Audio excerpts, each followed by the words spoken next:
All right. Sorry for technical difficulties. Welcome back to Grindhouse Week 12 Scrim Nights. I'm going to be your solo caster for this match of Echoes vs Apolloyon. I am Monarch.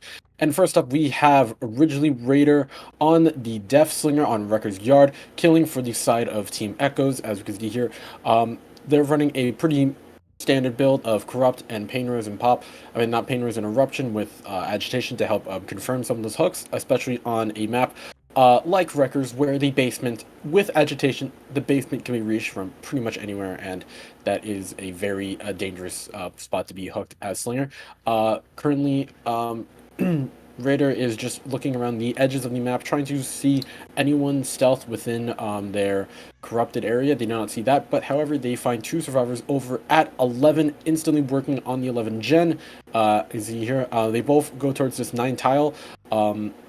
We can see here, I believe, JJ Pont on the side of Apolloyon. Insta shot by the chain. That's going to be an injure from onto JJ Pont.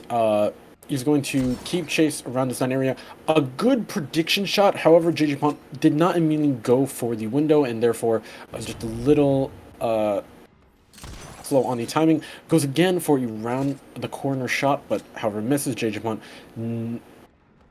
Pont nearly gets around it, but as we go back to the window side, this is a very risky area to be. Oh, but the hesitation on the shot does not come through. However, the mind games on the window come through, and as you see, first down for Raider. We did not know the locations of all survivors yet. We see some progress here on this 7 gen. However, this was not damaged by Pain Res, so there's another gen with even more progress somewhere that Raider has to keep in mind. See here, scratch marks going deeper inside of 9, going up towards the 11 side. Raider is going to keep that in the back of their minds and is most likely going to patrol the area around the gen. As you see here, we find out what gen it was that had the higher progress, as this being the Shack gen.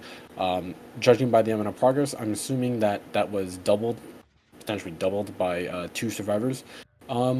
So now the survivors of Team Apolloyon have a interesting task ahead of them, because if played right, an unhook against Deathslinger is almost impossible, as the Deathslinger just shoot you from afar and keep you immobilized. And if the timer on the hook runs too low, that can result in either another stage being confirmed or even a death confirmed. But very nice shot coming out onto Cordier, and as the unhook comes out on JJ Pont, we see ADS immediately and hit immediately. You see here, Raider is going to delay their M1 just a little bit to try and bypass the base kit endurance and successfully wait it out. We saw Tanaffer come in potentially to try and take a hit, but however did not come fast enough, and as a result JJ Pont is down again. So that's gonna be 2 hooks, that's gonna be 2 generators for 2 stages onto JJ Pont so far. Not pretty decent time on the side of Apolloyon so far, making good work. Popping that Shack gen, which is a very important gen to get, because later on, as we get like deeper in later on into the match, we notice that Shack can a lot of the time be part of a 3 gen setup, and it's a very tight one, so getting Shack out of the way is pretty important. We see here aiming down towards Cordier 1, but misses however. See here playing around this tile loop. Mind game comes out, wins the mind game, and gets an M1 hit onto Cordier. We see an FTP coming through onto JJ Pont to make sure he lasts a little longer.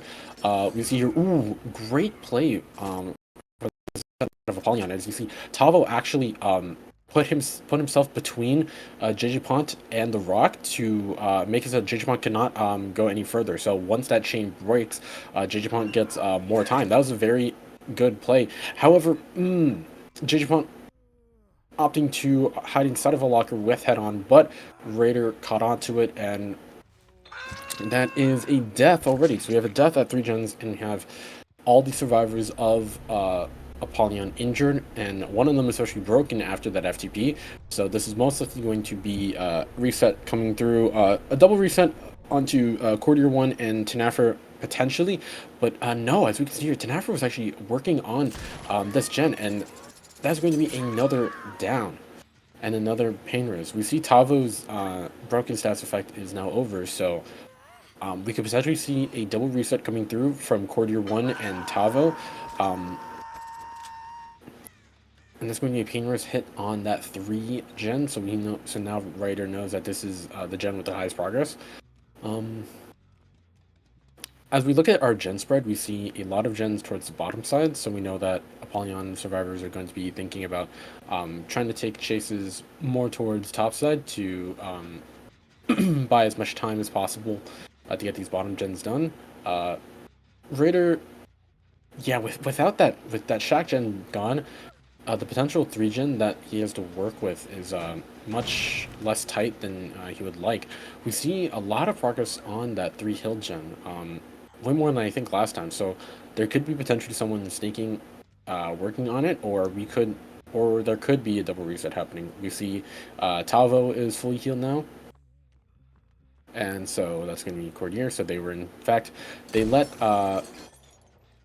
Tanafer hit second stage, but Raider has actually found where the respawn is onto Tavo instantly. Tavo doing a great shot of baiting out the shot. However, I do not think that this is enough to avoid an M1. That's not going to be enough to avoid an M1. He's going to take an M1, and this is putting Courtier. Courtier has to pretty much go for this unhook at this point now. Yeah, we see that's exactly what happens. We see Courtier get the unhook onto Tanafer, and oh, but an amazing shot from Raider. And we see here Courtier is trying to come in, potentially body block the hit, but is not fast enough to catch up with the reeling speed of Raider. And see, that's going to be a down on Tanafer, and Raider's going to select Tanafer for now, and he's going to try and catch Courtier on this pallet. And he's going to actually succeed in that. As you see here, Raider is opting to break the chain manually. That's because of his add-on Beige Short Cigar, which decreases the time he is stunned by that. And that's going to give Courtier way less distance to work with after the chain is broken, as you see there. Raider, with the extra reload from the green keys, the Warden's keys, just insta catches up to Courtier, and Courtier tries his best to bait out the shot, but it's ultimately down once more. We have Corner Tanafer slugged out, and we know, Raider knows where Tavo is now. He knows that Tavo is on this pallet, and the down on here will most likely be the end with a great movement from Tavo here, missing the shot. Raider misses the shot into Tavo, and Tavo gets a little bit more distance. However, against Deathslinger, it's awkward to move around because Deathslinger can very much take advantage of survivors being out in the open. We see here, Tavo goes for the pickup on Courtier, but Courtier is downed again.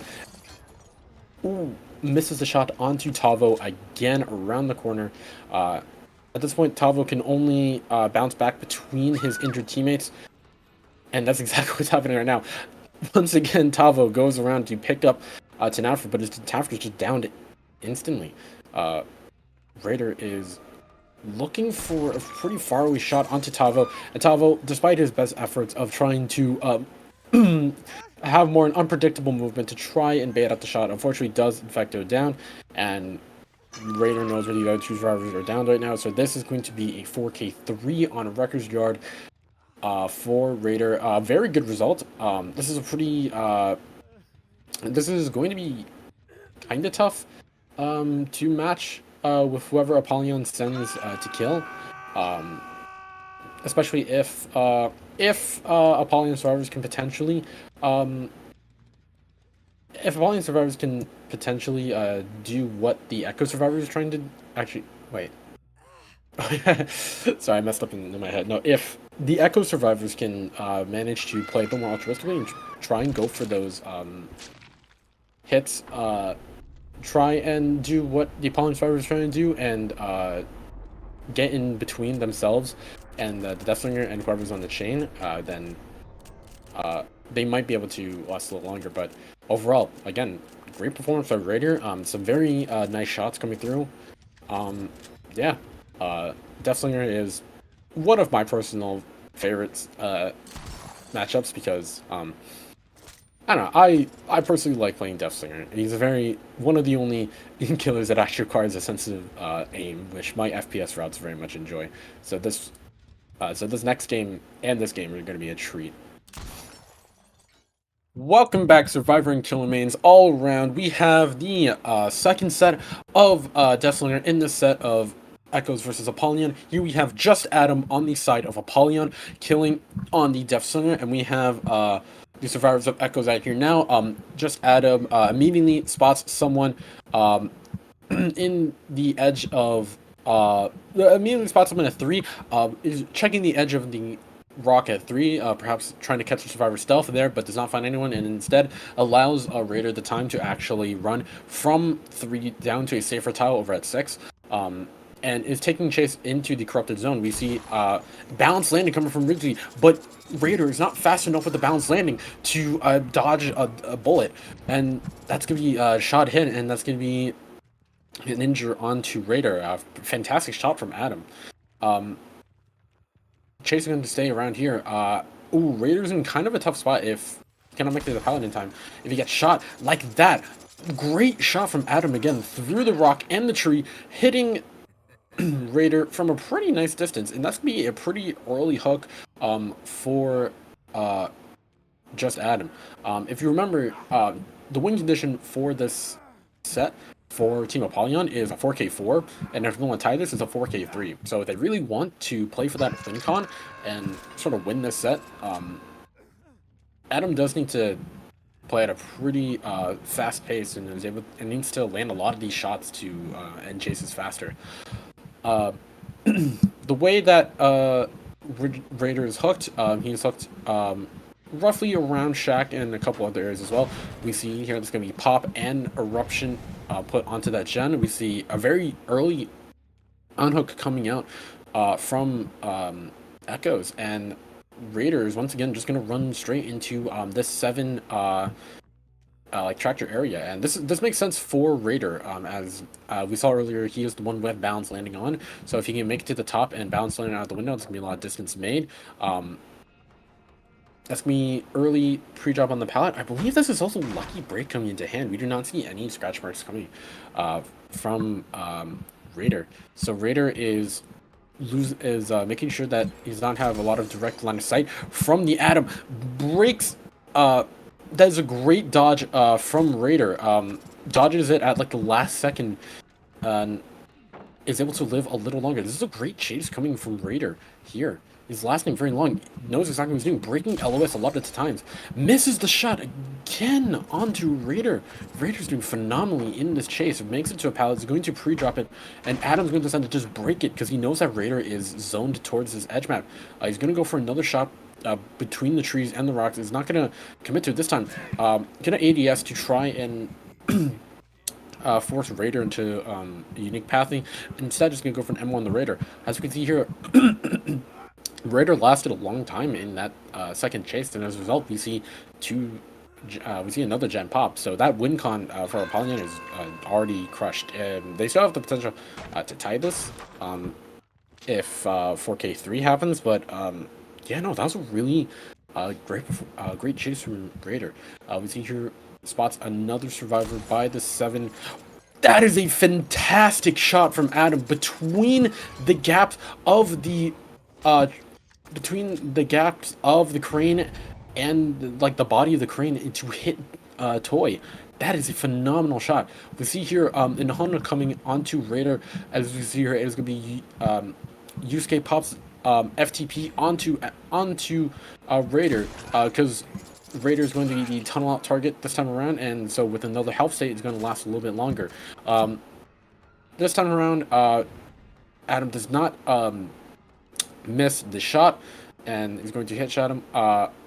We see here Raider is on a TNL, and ooh. Okay, the body block is coming through from Azu. If Adam plays this correctly, he can swing around the Nancy to hit Raider, but unfortunately, Azu was there just in time to position himself correctly to take a hit. And here loses Adam. We see Raider loses 50-50 on the TNL. Is going to be a death, and there's going to be another gem popped. So WinCon is not only retrievable. So in the end, this set will in fact go to Echoes. We're still going to obviously play this out, but yeah, no, that was a really good early chase from Raider. Not only understanding like where he could be shot, but also just lasting a long time. And then we have the altruism from Azu coming in as well to last a little bit longer. That was a great chase overall. And you see a head-on play at the back of Crane and a firecracker to boot, giving Toy just that little bit extra distance. However, yeah, we see here Adam decides to ADS because he knows that when ADS, Toy is going to try and dodge as much as he can, but in the end, it was just a bait to try and get Toy in a worse location. And we threw Azu, a really long shot onto Azu as well. Now that's 2 down. Now Adam is in the exact same position that Raider was in last match. Raider's 2 down and needs to look for this last survivor. Yusuke is going to be seen running towards the shack, going to ADS to fake the dodge first, is going to commit the ADS. Great movement from Yusuke. He was using his movement to bait Adam to see if Adam was going to fall for the bait, and he does. I was here pre-drop onto the shack pallet. Yusuke is just going to keep running around, potentially looking to pick up one of his teammates. Misses another shot again onto Yusuke. Yusuke's going to get the pickup onto Azu. Now the thing is that they're both stuck in this tile with no pallet there, and Yusuke cannot make it any further. And Azu, still around here. Toy has since crawled over to 6. But however, I do not think Azu can make it to Toy in time before he goes down. So that's going to be 3 downs. That's going to be all 3 downs at 6, so this could result in a 4K2 from just Adam. Another great performance from Adam, but unfortunately it was not enough to overcome Echoes' 4K3 on the Deathslinger. So this set will ultimately go the way of Echoes, and that's going to be a 1. Echoes go up 1-0. Next set we have is, I believe,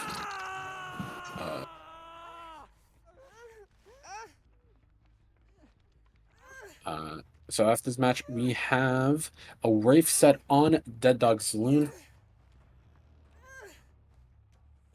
Wraith TDS. thank you very much. Our wonderful production team has told me that it's going to be Wraith on the Dead Dog Saloon coming up after the set with Apolloyon's killing first. Welcome back, Survivor and Killer Mains, all around to week 12 of Grindhouse Scrims. We have the second match. We have the second set for Echoes versus Apolloyon. We have Costco coming for the side of Apolloyon on the Wraith on Dead Dog Saloon. We see here immediately breaking a bunch of walls around the main building so that later on, when chases happen in this building, he's not going to be...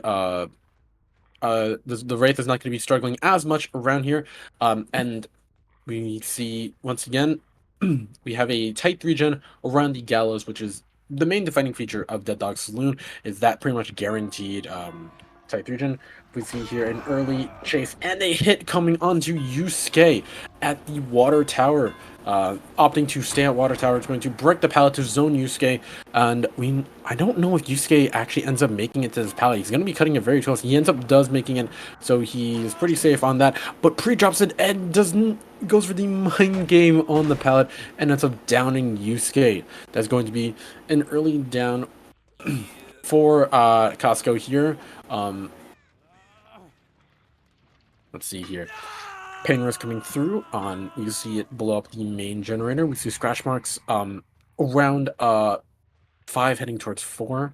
So we're going to be chasing, Costco's going to be chasing that potentially, as opting not to fully commit to it. Instead is going to probably interrupt the main building generator, set up a eruption on it, and then either commit to someone on the main building, or is just probably going to leave and go back to the hook, which is exactly what they ought to do. We don't see a lot of... We see some progress on this, like, 8 gen, but Other than that, nothing else. Just gonna go around, start kicking gens to set up eruption, so that later on, when another down comes, that's gonna be information on where survivors are, if they're touching the gen, or just general regression. We see here Costco is going to opt to just confirm the second stage for Yusuke, and once that hears, is going to leave Yusuke and go on to chase with Raider. Raider's going to head further deep into 11, pre-drops a pallet. And as you see there, what Raider was trying to do there was going to repeatedly vault back and forth to prevent Casco from breaking that pallet with the increased break speed that they get from one of the Wraith add-ons. You see here the unhook has come onto Yusuke, and we see Toy is nearby for the body block to make sure that Yusuke can make it to a much safer place, because we knew from earlier that the pallet in both the water tower area and that loop was gone. We see Yusuke makes it to the shack pallet.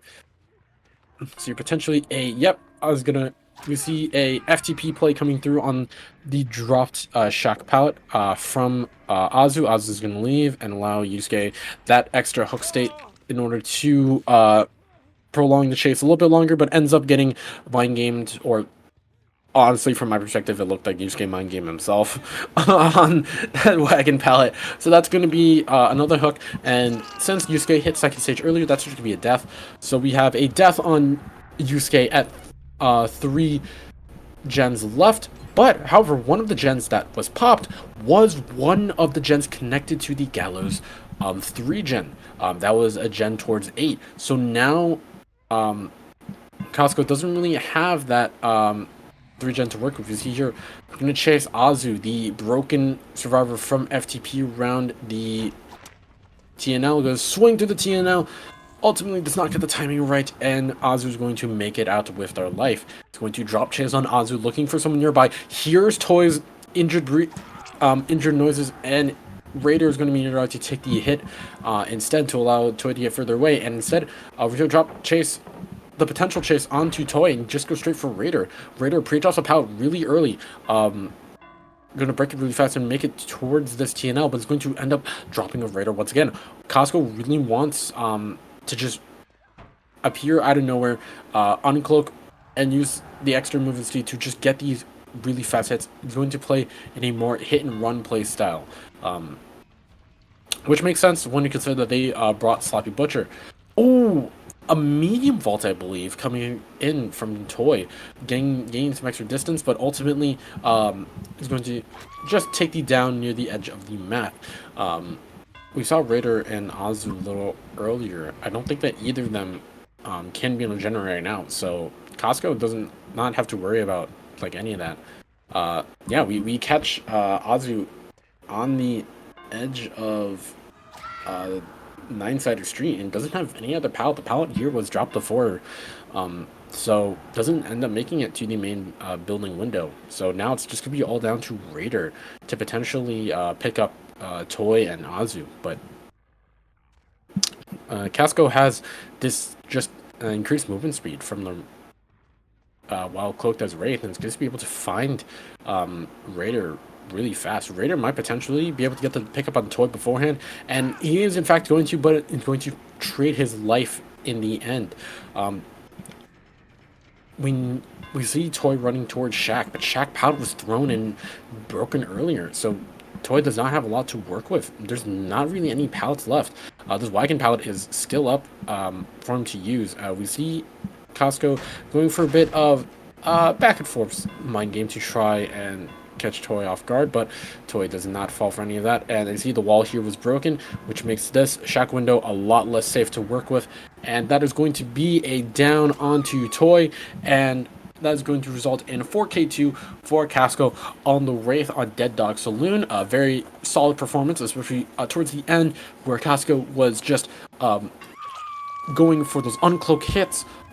Would catch some survivor off guard, go for the hit, and then drop chase, and then keep bouncing back and forth between survivors, and ultimately that will down their health states and allowed down onto everyone. Very solid from Casco, and as them trying to find the other two that were slugged earlier.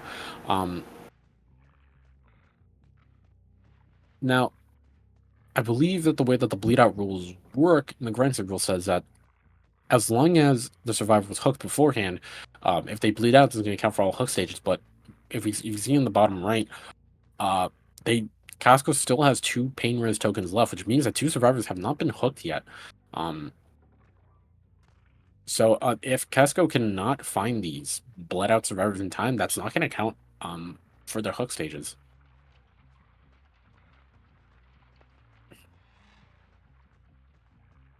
Ultimately, it's going to be up to Casco to try and find these survivors that they know were slugged earlier, but time is running down, especially with Azu's bleed out timer.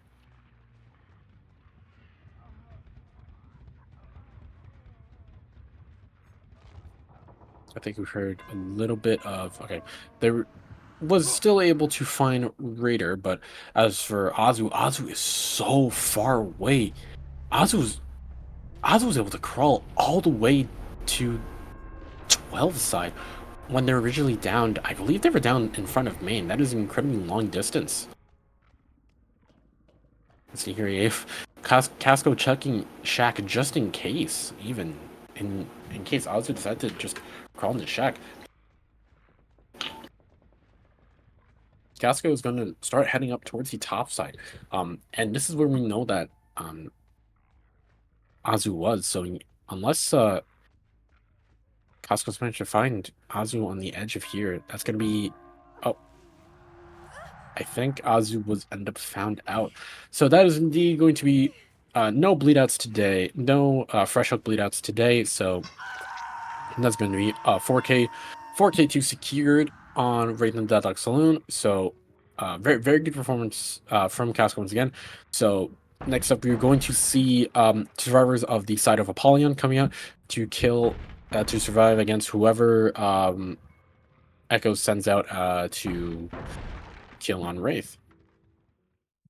Welcome back, surviving Killmains all around. We have the second match of Wraith on the Dead Dog Saloon. Here we have Azu coming in from the side of Team Echoes, killing the survivors of Team Apolloyon. If you remember, the win condition for this set is a 4K3, and the Tycon is a 4K2.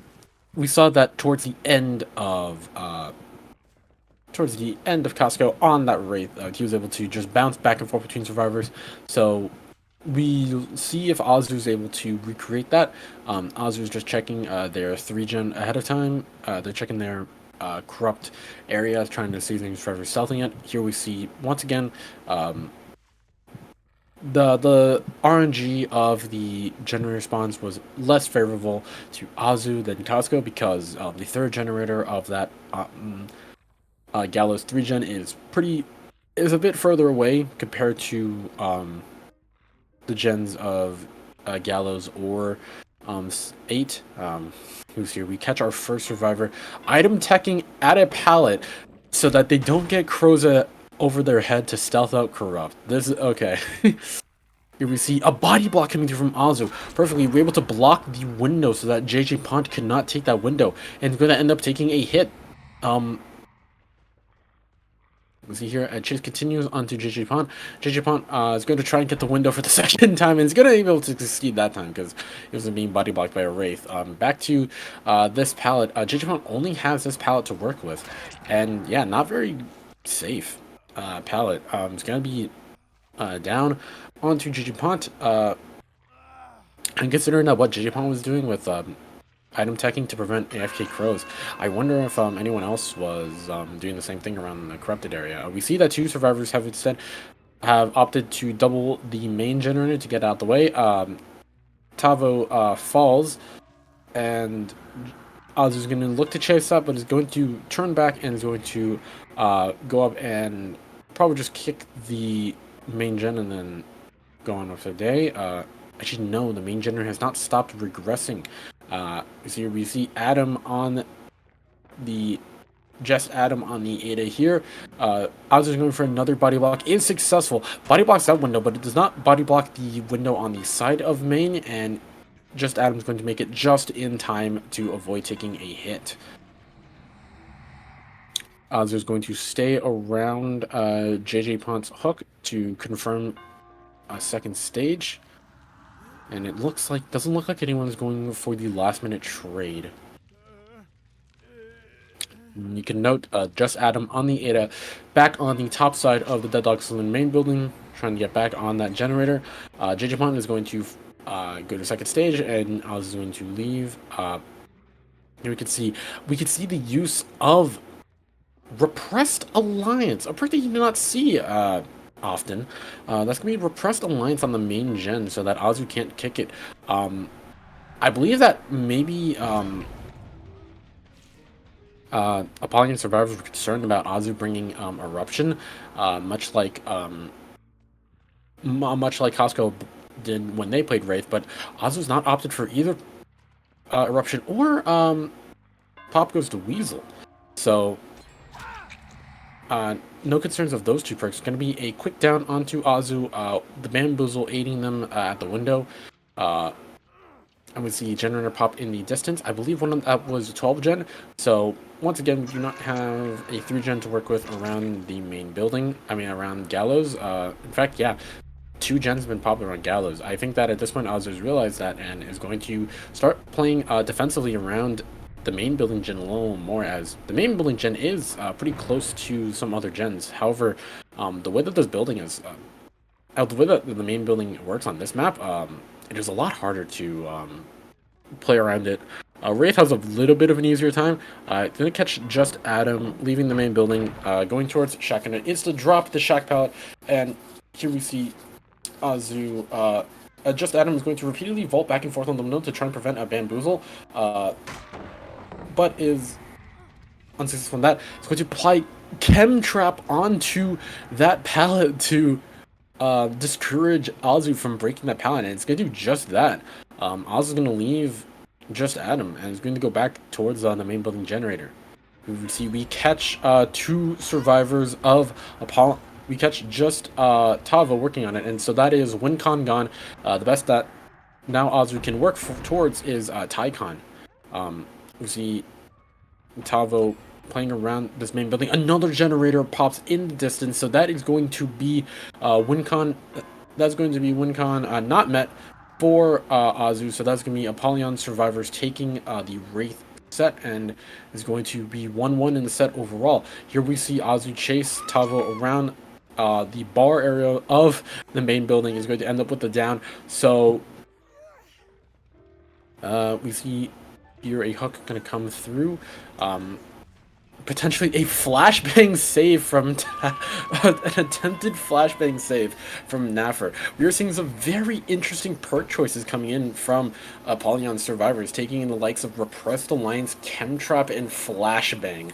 Not very typical perks you see in comp sets, but in the end they were able to. In the end, it didn't really matter.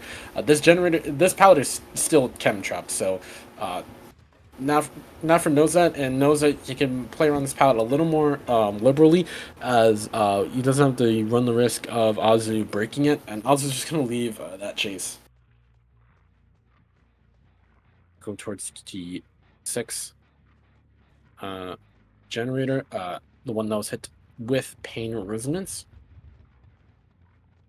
So here, 2 of Apolloyon survivors are currently injured right now, so that's going to be a reset onto Tavo, but Azu is going to find the reset and is going to interrupt the reset. Is going to hit Adam, who was just reset, and he's going to hit Tavo, who's just reset, and is going to find Adam on the main building, and with nothing else to work with, Adam is going to go down. That's going to be another hook for Azu. This is the boil over. What?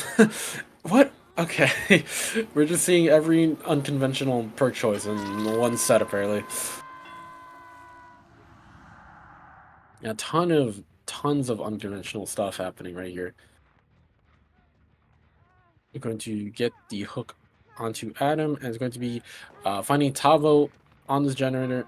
Tavo once again has to play around this pallet that his teammate was hit on last time, but this time takes the vault and just barely misses the swing of Wraith's weapon, and is able to live on just a little longer. Finds a pallet back here. Is going to opt to run past this pallet, go up and play this window. Going to loop the window into the. He's going to loop the pallet into the window, and gained a little distance off of that. So to play 50-50s on this pallet, but ultimately loses the 50-50. So another down onto Talvo. In the meantime, Tanafer saves Adam off the hook and is now promptly reset them as well. If buying, honestly, at this rate, Apolloyon serve could potentially get some outs. We have some progress on 6th gen, and if they have progress on another gen, all the gens so far like really spread away.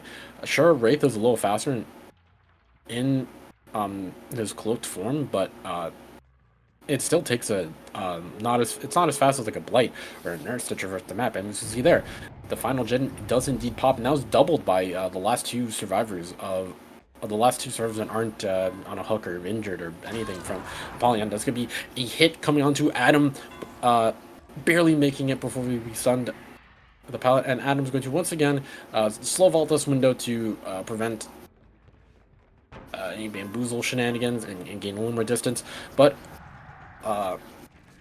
going to instead just run out. Still has his pound around main. Azu's going to try and play around this. Adam opts to just free drop it. At this point, I believe that Talvo is just going to get on a gate, and because I don't think, I think Tanafer is just on a gate at this point, because I do not believe that Tanafer has been hooked yet. Yeah, that's going to be Tanafer. That's going to be Tanafer leaving, and that's going to be one survivor out, unless Tanafer really wants to get Adam out.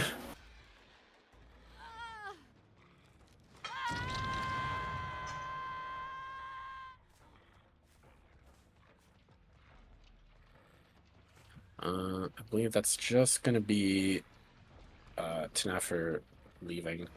Yeah, that's just going to be Tanafer leaving. So that's going to be a 3K with this is going to be 3K9 coming from Azu. Not enough to beat the condition of Apolloyon's killer, so we move on to the next set, which is Bubba. Welcome back, Survivor and Killermans all around. We have the last set of Echoes versus Apolloyon here with Bubba on the Wretched Shop. We have Ridgely Raiders coming from the side of Team Echoes, killing up first against Apolloyon survivors. We see here the very interesting addition of Noed. Bubba's not a set that's expected to be Bubba's a set that you're expected to get outs on, so bringing that Noed is a very safe option. Here we see just Adam kind of stuck at this pallet. Ooh, very closely timed to almost getting it down, but I actually don't think that Adam would be good 99 They just have a ton of pallets, bro. They're just gonna drop every single pallet in the known universe right now in this chase. We see here potentially a head-on setup on one of these lockers. No, fakes the head-on, runs in front of those lockers to make Raider believe that there's someone there set up for the head-on, but there was not. Just bought a little bit of time. That was actually a really good play by Adam. Get a little more time. We see here all three tokens used. Adam is doing great in this chase so far, but however, I think he has run out of pallets to use. Unless he can magically concoct another pallet like straight out of you-know-where, I think he's dead. But no, ends up making it towards the window of main, and is going to keep this chase going on for that much longer. Gonna vault this window again, but I think now is the time where he should be going down. No, it doesn't. Not enough tokens that Raider had. If Adam's gonna go down, this is gonna be it. No, gets the stun instead. Raider's just eaten like 15 pallets so far. And okay, we can see another pallet we can use here. He's gonna bump on the pallet. Unfortunately, that's gonna be a lot of distance made for Adam. I lied. That's not a lot of distance at all, but that is a lot of time made. And that's gonna be 3 gens popping before Adam even loses a health state. Not even a health state lost. It's just gonna keep going. Now here's the thing: Adam so far has done every single pallet and it was a top side. So now the top side's like devoid of everything, but a bunch of gens were just popped on the bottom side as well. Is that finally going to be down on Adam? Yes, it finally is. No, was not able to conjure a pallet out of where the sun don't shine, and now finally the first down has happened. Painter's coming through. So now the interesting part is that if Raider really wants, he could just confirm this kill. Like against the Bubba, an unhook is if the Bubba's in close proximity, any unhook against him is gonna end up just being a trade. But the way that Adam is hooked, not a lot of gens to defend. The gen spreads right now is very spread apart from each other. I think Raider recognizes this and instead is gonna start walking around to try and put a bit more pressure on the gens themselves rather than focusing on denying unhooks or confirming the stage. I think Raider at this point realizes he needs to start putting pressure elsewhere on the map, and he's gonna start looking for more survivors. We see a survivor here, Tanafra. Now Tanafra is gonna have to suffer from the issue I mentioned earlier of now that all the pallets are gone. These chases should be a lot quicker because they no longer have that safe suite to work with. Yeah, there's not going to be a pallet here. Tanafra might be able to hop inside a locker. Tanafra knows the timing, but gets out too early, I think, actually. That might have been too early of a timing. You're going to get grabbed out instead. This give me another hook coming from Raider, and it's going to be a pain res coming through. Yeah, Tanafra tried hopping to a locker to try and outtime the tantrum, but Raider stopped short and instead just grabbed Tanafra out the locker. A lot of progress on this gen over by 5, and we're gonna find someone. We're gonna find Tavo. Tavo is around one of the only last remaining pallets on this side of the map. So gonna keep running. Will potentially make it to the main building beforehand. He's gonna hop inside a locker instead. We'll see if Tavo knows the timing. Unfortunately, does not know the timing and is gonna pulled out of a locker. This is gonna be the tough part. Will Raider get this Pain Res hook in time, or will that gen pop in his face? Pain Res is going to come through. No gen popping in his face, and in the meantime, Tanafra has been unhooked. Yeah, so we're starting to see survivors are starting to recognize that there's not a lot of safety on this top side. So that opening chase was very good, 3 gens popping, but from here on out, survivors need to play this a lot more slower if they really want to get people out, because from here on out, there's not a lot of safety to save them. If they get chased in this top side area, they have to rely on windows, which can be played through with Bamboozle. We see the unhook coming through onto Tavo. We know that at least one of the gens is close to popping. We know another gen is. So I think Raider is going to potentially look for either... I think he's going to look for Tavo to see if potentially be able to tunnel someone out, but I don't think that he's going to be able to find Tavo. Thinking about the lockers, but turns out no one is around them. At this point, I think Raider doesn't really have anything up his sleeve to try and prevent another gen from popping. Besides the pain res, we see Tavo around this 4 lane over at 1. However, this 4 lane is devoid of any pallet, so that's gonna be a quick down onto Tavo and no pain res. At this point, I think that all Raider can really do is just try and walk around, not really worry about preventing the gens from popping, but just walking around, trying to apply a bit of pressure to see if they can maybe get some M1s on people, and ultimately just play for the no-ed. Because once that no-ed pops in, that could be where the real damage starts to come through. We saw that he's currently on the tail of someone leaving all the way down from 12 going towards Shack. Now, this area, it does not suffer the same problem that on the top area does. This area is very much the pallet population, the populace of this place is very much still alive and breathing and kicking, so no worries about not being able to find a pallet. However, Raider bumps himself onto the side of that loop, and it's going to result in Tanafra making extra distance. Once again, goes for the head-on, but Raider at this point, he's very paranoid of any head-on plays, so he knows to look out for it. And I think he also might have heard Tanafer come through. We see here Raider pop. Oh, you see Adam actually, the original survivor that dropped like those 50 million pallets is gonna add 2 more pallets on top of that. Noed comes in, beautiful mind game from Raider, and as you see here, Noed is in the equation as well. 2 survivors down.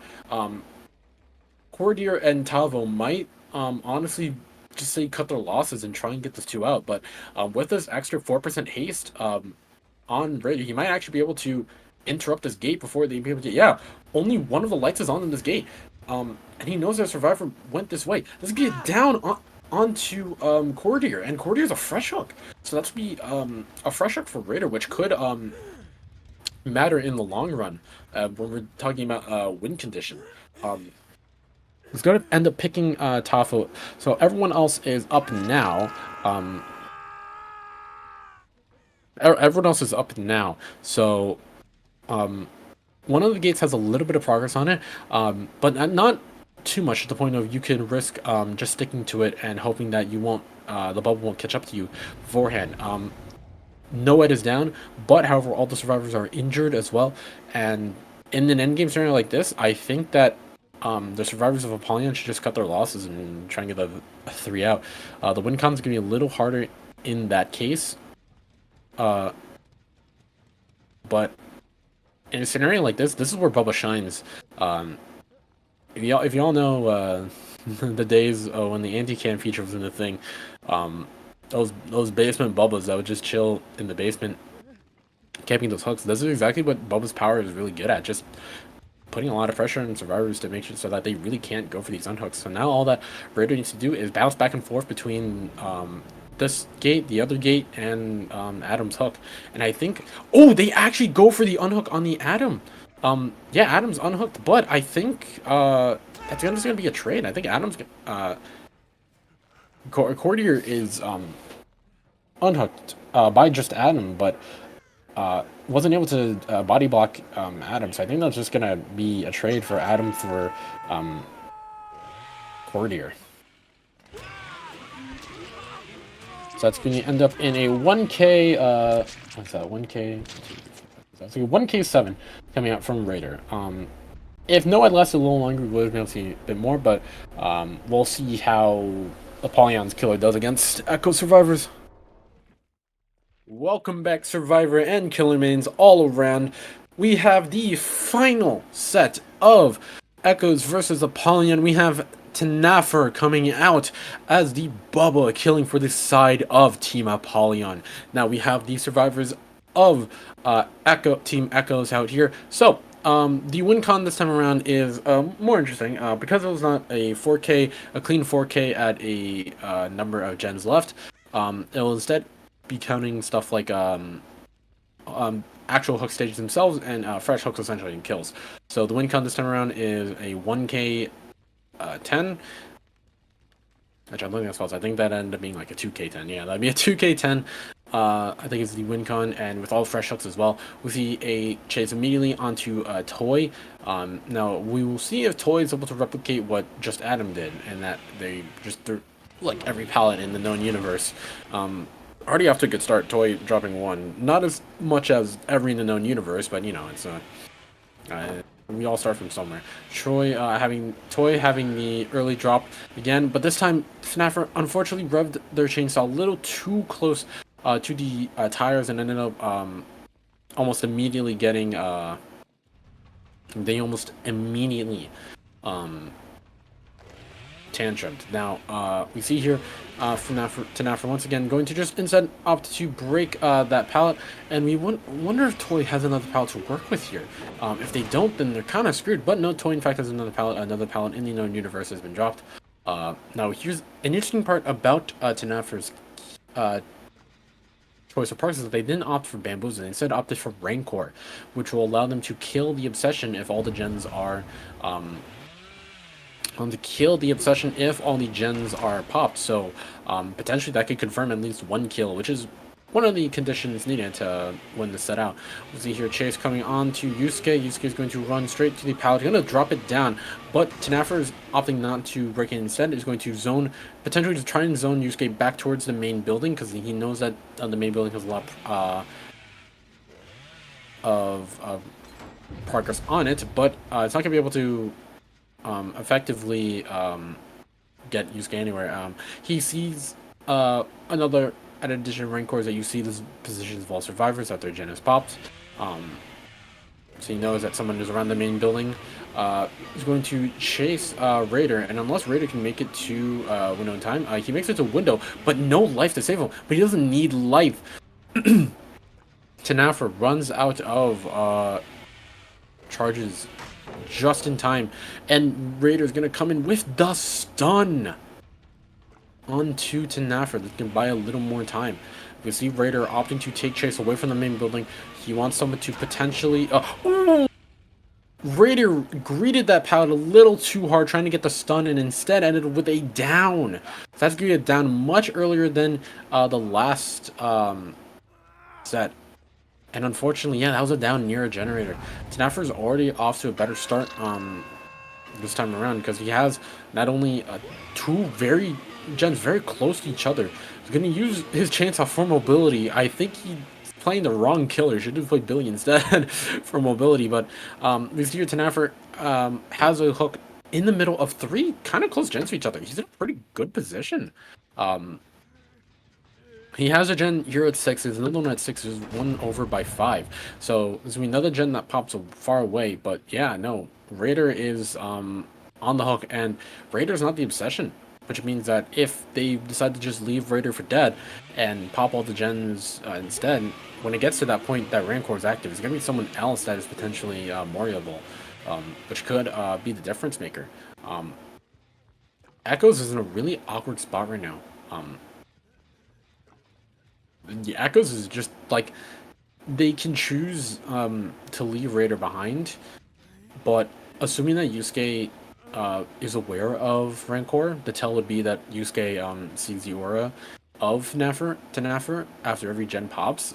Unless they're aware of Rancor, I don't think servers really understand how much danger they're really in. That's because see some scratch marks around this 5 gen is going to leave it behind. So they didn't end up popping a gen all the way in the corner, but that leaves like a pretty tight 3 gen around 6 and Shack. Like these gens are really close to each other, and there's not a lot of resources. Like the most important resource, the Shack pallet, was dropped a long time ago. And when Yusuke potentially drop another pallet, yep, that's another pallet dropped. A beautiful stun onto Tanafer. Yusuke's gonna try and path towards the crane pallet, but I don't think he actually makes it in time. Ooh, I think Tanafer knew that a head-on play was going to be set up, and I think Tanafer tried stopping the chainsaw just a little short, but didn't stop it fast enough, and is going to be hit with a head-on and a flashbang as well. It's going to end up leaving this chase. It's going to go back towards this 5 gen here. I'm just going to kick it, try and get some. If the survivors of Echoes choose to play this really slow, they could whittle down time, force Tanafer to use up all of the regression states on this generator, and then eventually just be able to pop it for free if they really opt to do that. In fact, I don't even think they're opting to reset Raider. I think that as far as Echoes have realized that they've weighed the pros and cons of it in their heads, and they're thinking that they're just gonna leave Raider injured. So I think what the spread of survivors is looking right now, we're going to catch someone on this pallet. This is going to be big. This is going to be one of the last resources remaining that survivors can utilize. But the pathing is immaculate. Whoever was at this pallet was able to get away scot-free. And in fact, Tanafer actually ends up bumping on the side of a tire. See a gen very, very close to popping, but the survivors realize that their lives are not worth it. It's not worth it to potentially give 2 downs for free for the popping of the gen, so they're just going to leave it behind. And in the meantime, that's going to allow Raider and Azu to potentially pop the drum number 5. And gen 5 is indeed popped. No Ed is active. This is a very This is a very big win con here. Is that Noid is active. Toy is gonna vault the crane pallet, crane window, but I don't think they make it to anywhere in time. I think that ooh, M1 comes out, but very close to hitting, but ends up missing in the end. Tanafra's going to go out and try and hunt someone down. The most important target to keep hidden from Tanafra is Yusuke, but he's going to find Yusuke in the main building. If this is a down on Yusuke, then there's nothing that the survivors of Echoes can do. This is just going to be a kill onto Yusuke if he goes down. I think the other survivors of Echoes should be at a gate by now. They are in fact at a gate, and I think they're just gonna take all the outs, and so that's going to be only a 1k5 for Tanafra, and that is going to end up being the win con not reached. So that is going to be the win for Echoes, taking the set 2-1 in the end over Apolloyon. I think while Apollon's killer I think while Echo's killer had the better, had the worst start, I think overall they were able to gain more hook stages throughout the game. Whereas I think Tanafra had a better start, a bit earlier down, wasn't able to catch as many hook stages throughout the game, and ultimately those hook stages really add up, especially in a set that's not a confirmed 4K.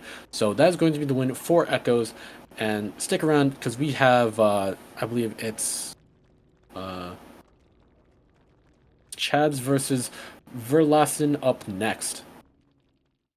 Hello, everybody. Welcome to Grindhouse Scrim Night. We have a very exciting matchup here. We have Chads versus Verlassen, and we do have Dino Melon playing killer for Chads on the good guy, Chucky on Dead Dog Saloon. I am Tyro. I'm one of your casters, and I'm joined by Moon here, and that is a very early first hit. Yeah, I do agree. That is a very early first hit here, and with Corrupt, we may see an early down here, which you always love to see in these sorts of games. Yeah, Dino not quite able to land that dash, is going to be chasing them. 4.4, by the way, but that is going to be a slice and dice landed, and confirming that first down very early into the match. Going to be hard to come back from that for the survivors, and it looks like Dino's using that agitation to get the basement hook as well. Yeah, something with Dead Dog and Reko's Yard is that a lot of these maps have that central basement and shack, which allows killers to get that easy basement hook, especially with blocks like Agitation and Iron Grasp. It makes me think that this is going to maybe be an early kill, or at least 2 stages for Dino Melon here, as we begin the game off with no gens popped. Yeah, Dino doing a good job scaring the survivors off of that Gallows gen, and now he's actually going to play Recon here. Finds a survivor on this topside generator. Meanwhile, it does look like some loud noise notifications are happening around the map, actually pointing out the location of maybe the other 2 survivors. That's huge. Yeah, I do have to say here, Dino basically knows the location of most, if not all, of the survivors, because we do know that somebody is trying to pressure Gallows, and with that person and basement hook, I think that this is a really rough position for the survivors, but I do think there's plenty they can do to come back from this, especially if they can break those tight regions that Dead Dog Saloon is very well known for. Yeah, one interesting thing is that Dino is going to try to injure all the players, which means that this unhook can probably not come through. We do actually see the second stage happen, but that is going to be a tag onto the Atom here, and Dino's going to be going over towards this generator, interrupting it. It does look like Juiced is not able to get the generator, but Dino accidentally vaults the window there and is going to go inside the building. I almost wonder if that vault wasn't accidental and it was actually on purpose to try and get back sooner to check these gens and put pressure back on them. And another thing of note is, I believe Dino is also running Ruin, which has seen a lot of use in recent comp scenes and such, even by itself. And we see somebody hop in the locker too. Ooh, I think Dino was trying to preemptively dash to get a scamper under the pallet there, but it does not actually come through, and Dino's going to break the pallet and go for the tunnel out here. All the survivors are injured. We know that that generator on the top popped, and that is going to be a tunnel out here at 4 generators. That's super good for Dino Melon. Yeah, Dino Melon is... I can speak from experience, having watched them before. Dino Melon is really good when it comes to stealth killers. And I believe that she has applied they have applied pressure really well throughout this game.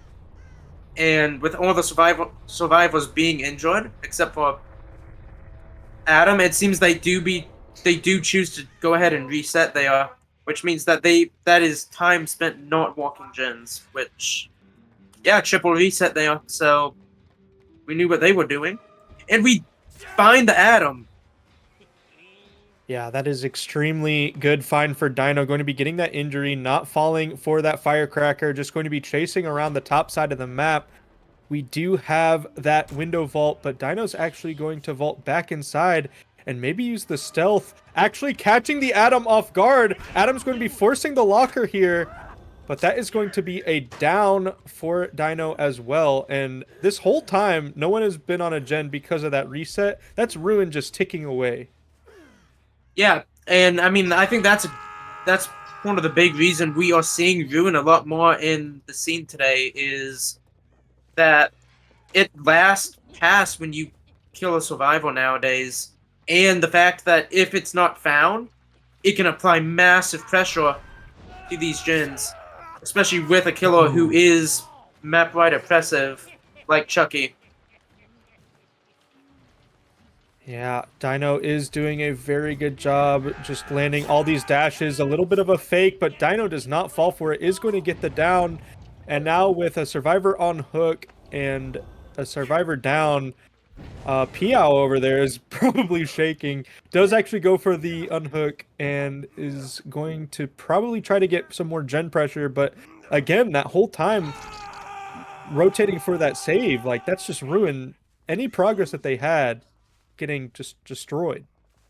Yeah, at this point, I do think it is possible to get a few more gens popped. I don't see this being any more than possibly a 4K2 at most. But I do think that these survivors, if they play their cards right and play their pressure right, they could possibly see another gen or two pop. For sure. Dino trying to deny info and catch the survivors off guard. Does not see any survivors in the area. Is going to start walking back towards that unhook. It does actually come through. We do see, I believe that's a second wind. I don't think Deli's allowed here, but Chucky is, I believe, around 80 when it comes to most balancing. So it would be interesting to see a Deli on a killer of this tier. But we do see the pick onto Ace here and the hook, which was an excellent corv seen by Dino Melon, who has been landing all of these corvs amazingly throughout this game. A perfect example of how to play Chucky, basically. Trying to go for those nasty corvs against survivors where they don't really have enough time to make those vaults. And to deny them sort of distance. And we see another really good scamper by Chucky there, as he does manage to get the down on Adam, and does seem to be just not picking here. I'm assuming trying and catch that Naya rotating in for the pickup on... Oh, he decides to go for the pick, and I'm assuming that Naya is probably either walking a gen or possibly even trying to rotate for that pick on Ace. And she does seem to be rotating for that pick, managing to get it, but I do have to wonder, now that Chucky knows the general location of the last two survivors, will Dino be able to manage to secure the 4K4? Or will they manage to complete a gen and manage to get this to a 4K3? And we do see a really good fake there from the Nia using that, I believe, using the debris found around Dead Dog too. And we see Dino whiff. Naya is running this water tower as best as she can against Chucky. But she does fall at an inopportune time, letting Chucky get the hit as she tries to make distance, but the slow vault does screw her over there as Chucky does manage to get the last minute hit. And now I think we're seeing Chucky just trying to figure out where this ace is and to try and secure their 4K4. And Ace is walking Gallows. And I think this is going to be the 4K4. This is the 4K4 for Dino Melon here. 4K4 is rough. But I do think there is a chance that Team Verlassen could possibly come back from this. But that is something we're going to have to see in the next set as this one wraps up with Dino trying to find that last, just waiting by Shaq to close hatch and then supposedly pick that Naya up and get on a hook. We saw basically a almost perfect game of Chucky here tonight by Dino Melon. And I cannot wait to see what else Team Chads has up their sleeve for their killer games and how Team Verlassen is able to beat the odds, maybe. Hello, everybody. Welcome back to Grindhouse Scrims. Sorry for the little me leaving earlier. It's hard being a lawyer and a caster, but here we are. And for this case, we do have Bad Bozo. Okay, I almost said Bodozo, but it's Bad Bozo here on the Chucky going up against Chad Survivors. And it looks like Dino got a pretty good result, so he's going to need something pretty good to compensate. But right off the bat, we see the Chad Survivors just kind of hugging this main building, and this can make chases last incredibly long. Oh! And we see a head-on play, which is rough. And we see that these survivors are already pressuring gens, which they should, because this win con is 4K4, and they only have to pop 2 gens in order to secure that win. Because I keep saying 4K4 is win con when it's actually tie con. I apologize, but yeah. I mean, it's still a very steep tie condition. And now we do have Dame here at the water tower pallet. Bad Bozo kind of zoning Dame, though. Can Dame make it to this window? Dame can. And Dame is going to have to go for the double, but does not quite make it. Does not have that distance. Bad Bozo going to be continuing in chase here up the side of the map, but Dame is going to make it into this tile. Going to be going for the window, but Bad Bozo does not land that knife. Going to be breaking this door out, and Dame's just going to make it all the way towards that very strong main building where a generator is almost completed. Yeah, that's... Dame has managed to secure Tycon at the very least, and we're seeing Chucky taking this chase at main, which a little Dead Dog main PTSD is there. Yeah, it only takes one head on before your pathing is basically just almost decided by it, almost, because it makes you think behind every lock, or what if somebody's in it?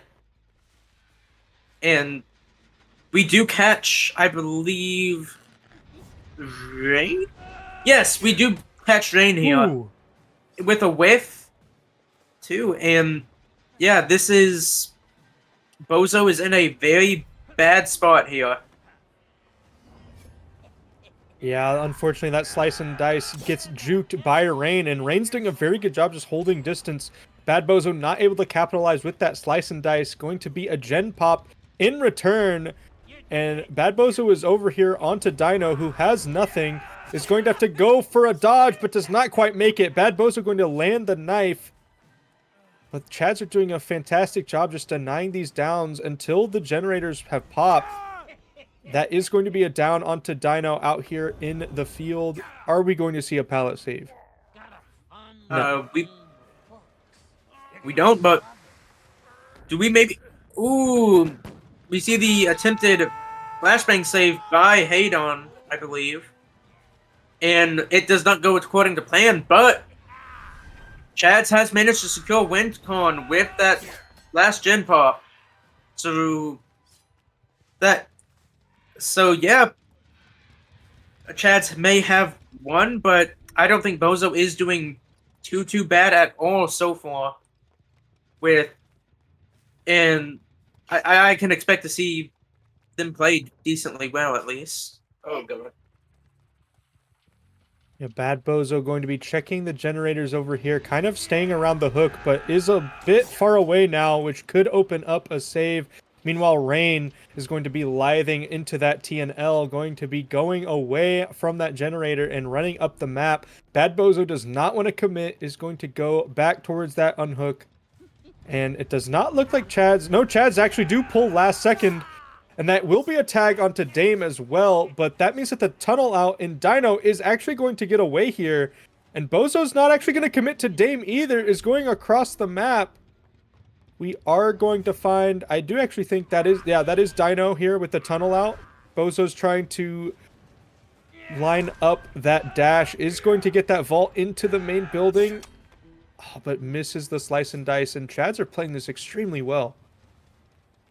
Yeah, and I think Chads did kind of enter this match with the upper hand here with that 4K4 Tycon, and I think that's something we can definitely see from both sides. With, I believe, Bad Bozo certainly feeling that sort of pressure from Chads and Dino Melon, that because no matter what you do here, it isn't. No matter who you are, I mean, 4K4 Tycon is something incredibly difficult to come back from. So I think they may be trying to play for best result here. Yeah, we only see one stage on the board, and Chads are playing this extremely well. Going to be denying even more stages as Bad Bozo gets stunned by that head-on again, knocking him out of the hide-and-seek mode. What is it, Hidey-ho mode? Yeah, I believe Hidey-ho. Right. Who plays this killer? Like, how am I supposed to know this? But that is going to be a missed dash from Bad Bozo, and Dino's going to make so much distance here. Again, Dino only one hook stage going. And that is going to be Hayden going for the body block, but that whiffs. Unfortunate for Bad Bozo. Chad's just playing this chase extremely well. Going to be setting up yet again for a body block, and an amazing body block here from Hayden, forcing the hit. And Bad Bozo now going to set his sights onto Hayden. Hayden is going to be more hook stages than Dino at this point, going for the chase around here, and will go down next to the hook. Yeah, and I think we maybe see a few of the survivors either setting up exit gates or trying to maybe go for the save or pickup. And right here, I think. And we see the down on a Dame, too. That Quanv was really awesome to see there. And I think we do see the pickup on Haydon, like I predicted. But Dame getting caught out a little bit, but that does actually make it to where Hayden gets picked up. But Rain will get injured in return. They might actually throw Dino at the killer, hoping... No, Hayden just wants to take the hit in order to secure Dino more distance, but I don't think they have any progress on a door at this point. That will be the down onto Dino as well, and you have to wonder what Hayden's doing, picking up Dame or going for some sort of head-on play to save Dino. We do see scratch marks back here, but that is just Dame making a break for it, going to be making so much distance away. Meanwhile, Rain's probably across the map opening a door. And I do think we're going to see the basement hook onto Dino here. And I believe Chads could possibly go for the save here if they wanted to play this a bit more risky. But ultimately, I believe their best option here would be to just take the 3-man out. And especially where, now that they have exit gate powered up, I think this is, and we see the survivors leave, and that is, I believe, that is game. 3 stages. That's the kind of result you'd expect Obnoxious Brownie to get. But But Yeah, yeah, very well played from Chads overall. Mhm. And I believe that Verlassen, they did the best with what corns they were given. Any sort of win con like that's going to be highly stressful no matter who you are and what killers you play. Yeah, but we do have more exciting games coming up here with the Chads versus Verlassen set. So please stick around. Thank you all for watching, and we'll be back momentarily. Hello, everybody. Welcome back to Grindhouse Scrims Week 12. We are here in the midst of the Chads versus Verlassen set, and we have 0 to 8 seconds playing Slinger for Verlassen, going up against the Chads survivors. I'm Tyro, one of your casters, and I'm joined by Dark Mooney here. Yeah. Hello, and yeah, Deathslinger is a fun killer of mine to watch, not so much play. So I think this is going to be a really interesting set to watch, especially with it being on Suffocation Pit, which is really known for those tight 3 gens and 4 gens being split atop the bottom side and top side of the map. Yeah, right off the bat, we do see 0 to 8 seconds taking that guarding stance here at the cross, going to be looking for any survivors, trying to get to that top side 3 gen, but we do have an open gen at the bottom, which means that that is going to be a 4 gen in play.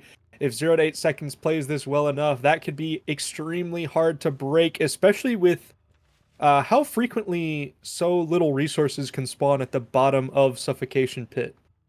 Yeah, I definitely have to agree with you there. And 0 to 8 seconds actually manages to catch 2 survivors here. Not just Dame, but also being able to see Dino Melon. And both of them are at Shack. This could prove very bad for Team Chads if 0 to 8 seconds does manage to get a down on either one of them, especially this close to basement. Yeah, looks like he's going to try to go for some cigar value. That is going to be the chain break, and Dino's going to try to make as much distance as possible, going to go to Shack, dropping Shack and forcing the pallet break. And 0 to 8 is now going to be looking for that follow-up shot. Dame does make it out of here, but in the meantime, Dino is just buying so much time holding these check spots at main. Going to be running around. The shot is going to come through, but Dame is here for a body block. It does not come through. Dame is not fast enough, and that'll be a quick down. Yeah, we see the down on Dino Melon here, which is huge. Even if they get a Papa Gen for it, this forced hook in basement could possibly be the thing that decides this game.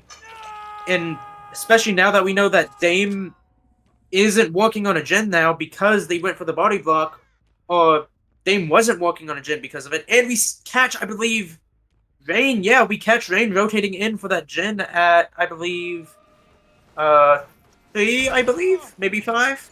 Ooh.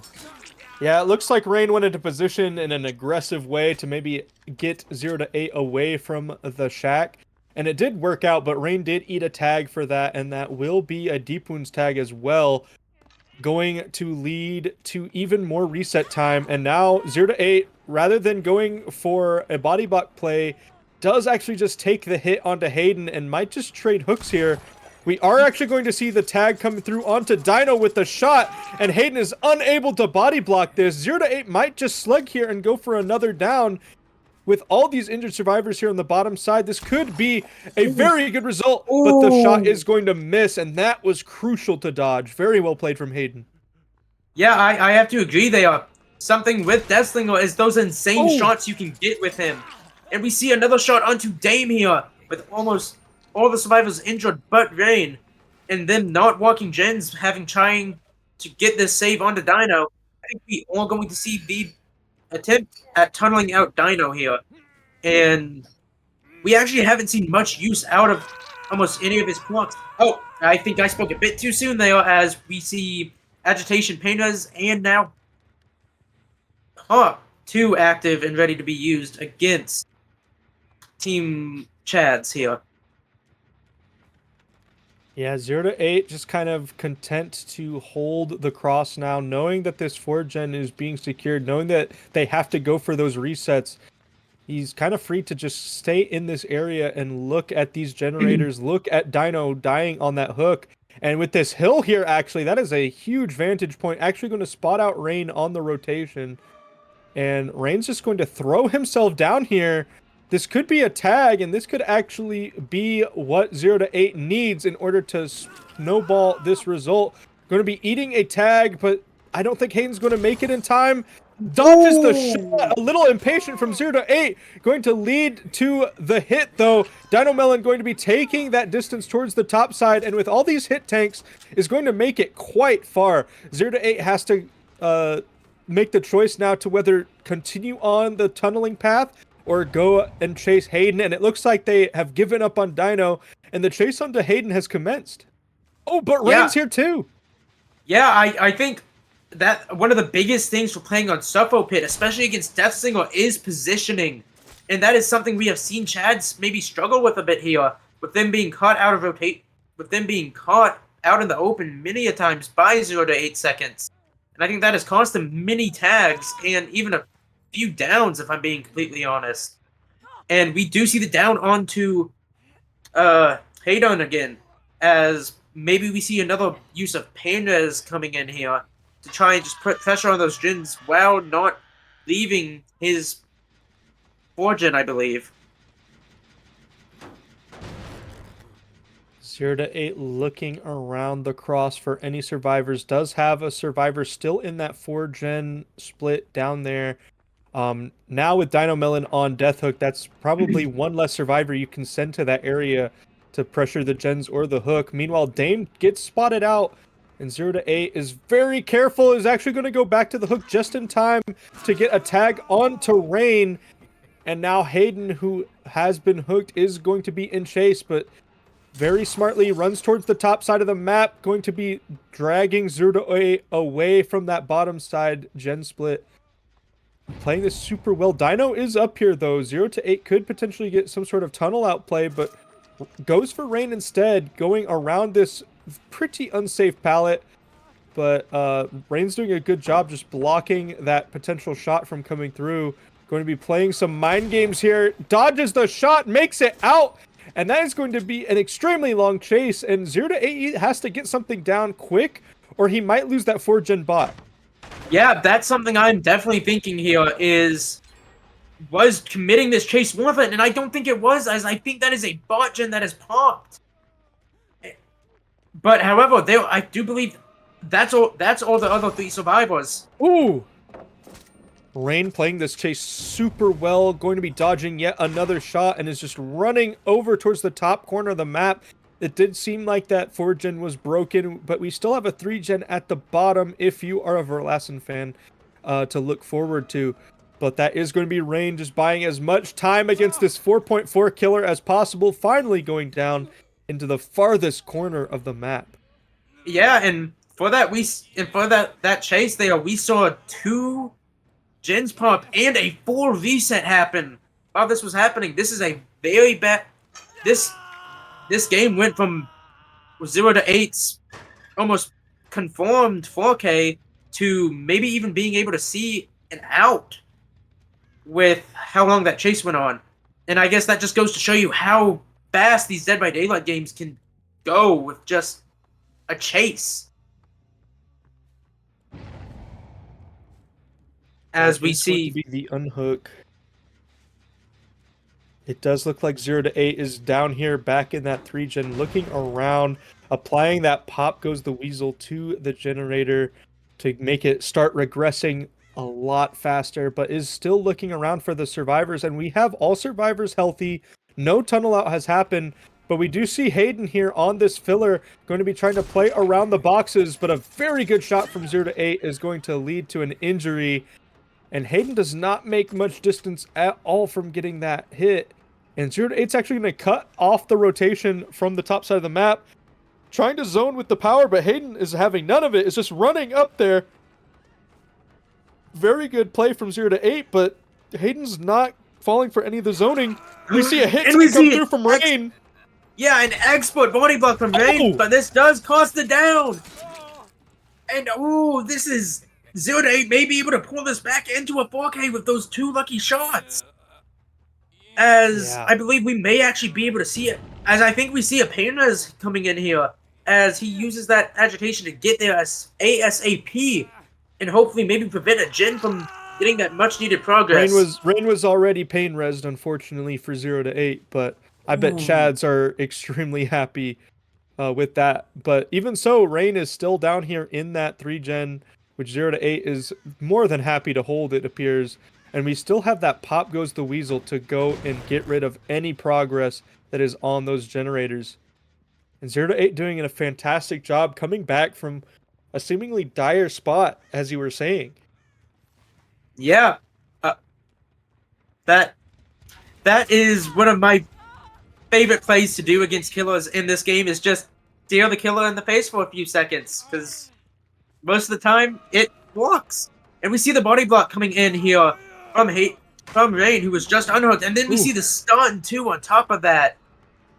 However, Rain is death hooked though, and that is a very risky position to be. 0 to 8 actually not going for the death hook survivor, instead is just chasing Hayden around this god filler, going to be forcing the break. Enough check spots were made, and Hayden's actually going to be dying down here on the bottom side of the map. Makes that hit. That was nasty. and we see another gen pop there, and I believe that leaves only the 3-gen bot side. And yes, that does seem to be right, as we see another Painres hit that gen. On top of Pop Goes the Weasel, I think this is a really good position for 0 to 8. And I believe that this, depending on how he plays this could very well be a 4K1. But there's Little still plenty of this game to ambition go there. on. Yeah. Little ambition in that shot, but Mhm. still doing a Sometimes- good job of holding that cross. Yeah, Deathslinger can get some crazy shots, especially on maps like Autohaven and stuff, where you can shoot through those tiny gaps. And while there aren't that many here on Macmillan, you can still get some pretty crazy shots off if you know where to aim. Yeah, it does look like they have, I think that's Rain position here for the unhook, which is a very risky play because that is a death hook survivor. 0 to 8 just kind of forcing the death here, but I think the survivors are happy to take it. A door over there on 8, and 0 to 8 has to make the choice whether to pressure that door or pressure this hook. We are not going to see an unhook in the last second, but the survivors actually don't go for that door. Instead, they're running towards the top side of the map, hoping to maybe throw some pressure up here while the other survivors get out. We are going to see Dame eat a tag to the face, and that is going to be some cigar value as well, making as much distance towards the bottom as possible. Dame, excellent pathing here. Dino gets found, though. Dino's on death hook, though. Dame is worth more stages. It would have been more wise to go for Dame instead. But instead, Dino throws himself at the killer, and he still might even make it out. Look at this pathing. He's going straight towards the top. Yeah, I think right here, the best play was to kind of preserve that shot, because right now, 0 to 8 seconds had to make Doesn't that even shot, matter. and they didn't make it. And that was a game and a half. Deathslinger games are always so fun to watch, and let me tell you, that game was no bloody different. Loved seeing 0 to 8 seconds kill there, and I love seeing Chad survive. And I cannot wait to see what comes brought next. it back super well, super exciting set, and we're gonna have to see what comes up next. So please stay tuned. Thank you for watching, and we'll be back momentarily. Hello, everybody. Welcome back to Grindhouse Scrims Week 12. We are here with Chads versus Verlassen, and Dino Melon is going to be killer for Chads, going up against Verlassen survivors, and Dino needs a, I believe, a 8 stages to win.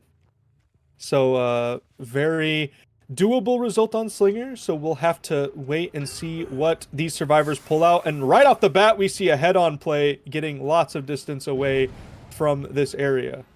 Not as much distance as I thought, though. Yeah, well, I mean, I can see kind of why they maybe want to try and stick this main building, especially with how safe main building on Suffer Pit is. Especially if you do a lot of 1v1s and stuff, since this is kind of the 1v1 map. And I think we do see the only chase onto, I believe, Naya here. Ooh. And ooh, we do see that nasty hit by Dino and that into that down, which a down like this at 5 gens is, like I said last game, is pretty huge. Yeah, Dino starting off strong with that laser precision on the slinger, doing a very good clean shot right onto that Nia's back, and that will secure a pretty early hook, and Dino's actually going to go down here and start pressuring some generators. Dino holding the cross pretty well as well. And I believe that the 3-gen this game is topside as we see Alan. Ooh, Alan greeds that pallet and does get the deep root and tag onto him. But we also see the unhook come in onto Naya.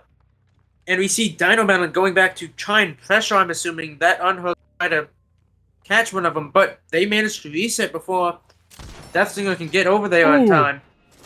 And we Mordecai see that just barely dodging that shot with that crouch and going to be making some distance towards the bottom side of the map.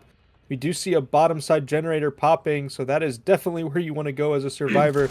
But actually gets shot instead. Ooh, that hit is impressive from Dino Melon there.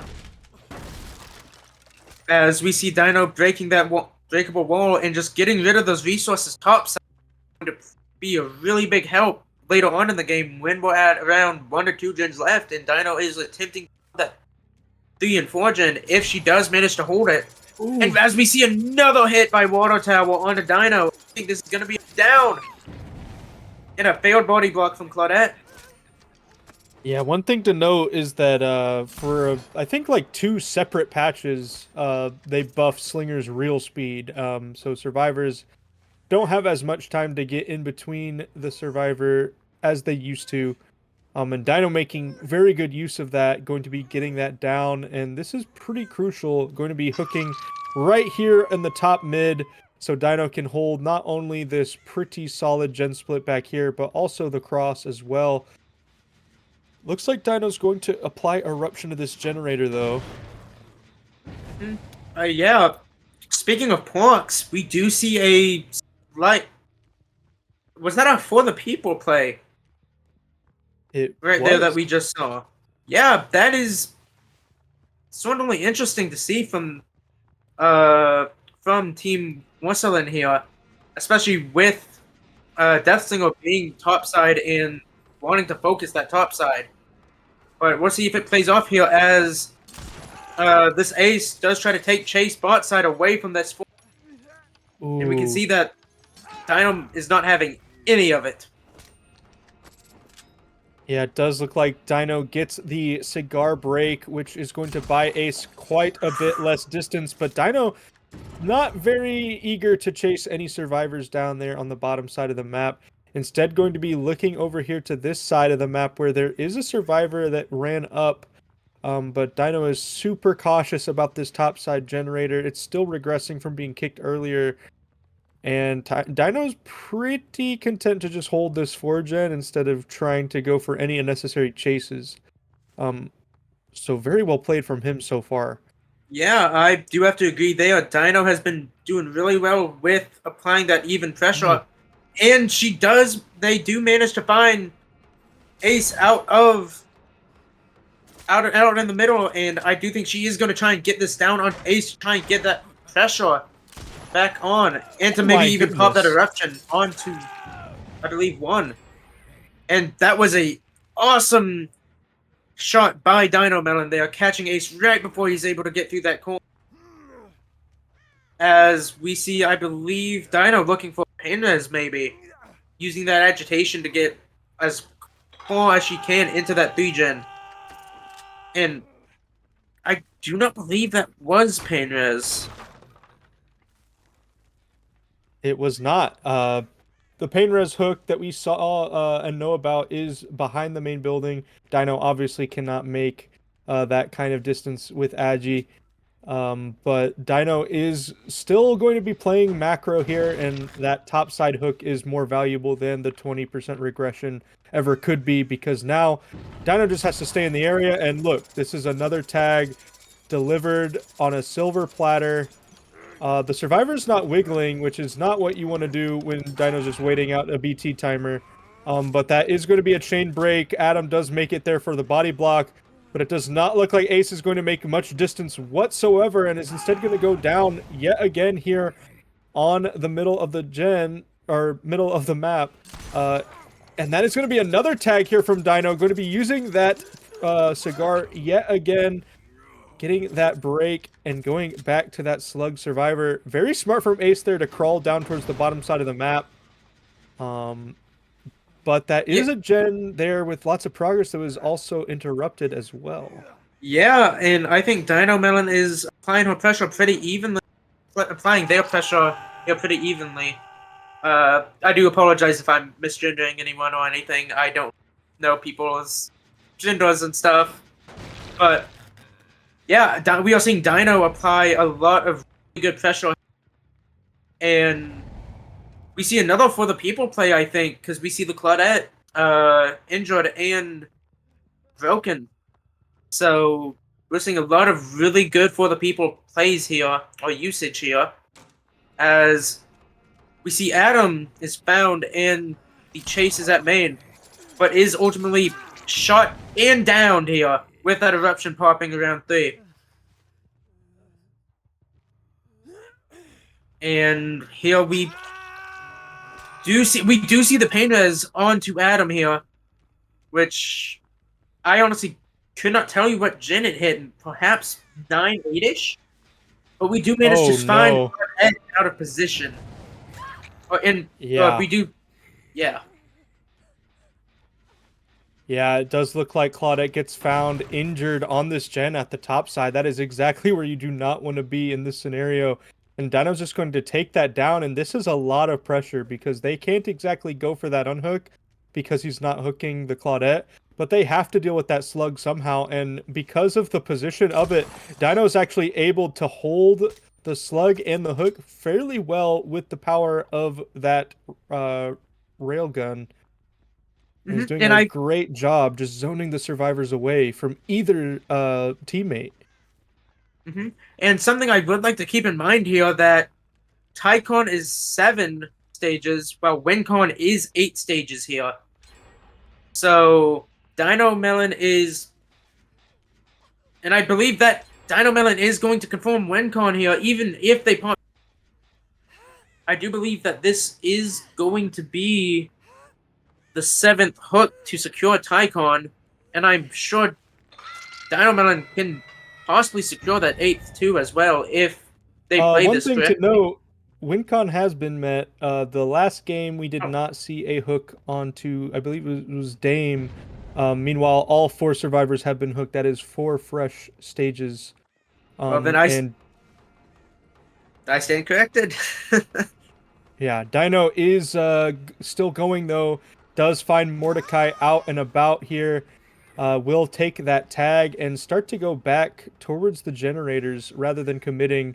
Meanwhile, it does look like Bad Bozo was healed. And that is a vital heal. They need to make sure that all 4 survivors are healed. They can deal with this 3-gen and get out still. There hasn't been a tunnel out quite yet. Dino kind of just spreading pressure all over the place. But does actually find the injured Mordecai down here with Piao. Going to be going for a nasty lunge and getting that down as well. And I think this is going to be the 8th hook. Yeah. And we see the death onto Mordecai here. Yeah, we see the death onto them as we see a 3v1 going into 1 gen. Definitely not bad for Team Verlassen here, as we see this endgame kind of take effect. Very good use of the cigar there from Dino, just making sure that Piao is not able to make any distance and is going to go for that topside hook and try to stop any further progress on this 3-gen, which the survivors have had a hard time dealing with. And now we have the 2v1 and that is going to be even harder now. So we'll have to see what Dino Melon is able to do, and if Verlassen is able to maybe crank out a last gen just to get the best result possible. And yeah, Dino does manage to catch, I believe that was Claudette, I believe. Here at around 3. And yeah, that is Claudette, I believe. Caught out. And Dino does take this towards bot side, but does manage to reel Claudette in, trying to keep her close to that top side as Dino can. As we see. He wants the cigar break. That will be the cigar break, and that is going to deny a lot of distance for Bad Bozo again and get another very quick down. And now we have the eruption on that topside generator, revealing the location of 0 to 8 seconds. And Dino is just going to be steam barreling right towards him. No brakes, and that is going to be probably the... Oh, wow. Dino actually loses him for a second. Will find 0 to 8 here, and this will be the last chase of this game. Dino going to be playing around the main building, 0 to 8, holding the distance fairly well. Dino doing some zoning with that gun, and is just going to be trying to zone away from this very strong pallet, but 0 to 8 playing this really well, but a very expert shot from Dino going to secure that last down, and with it, the 4K1. Yeah, I mean, that is not a bad result on Deathslinger at all, but it just was not the result they needed to secure this win. And I think both Verlassen and Chad's here on both sides played expertly, with a lot of really cool shots being thrown around and a lot of really good chases and positioning from both teams.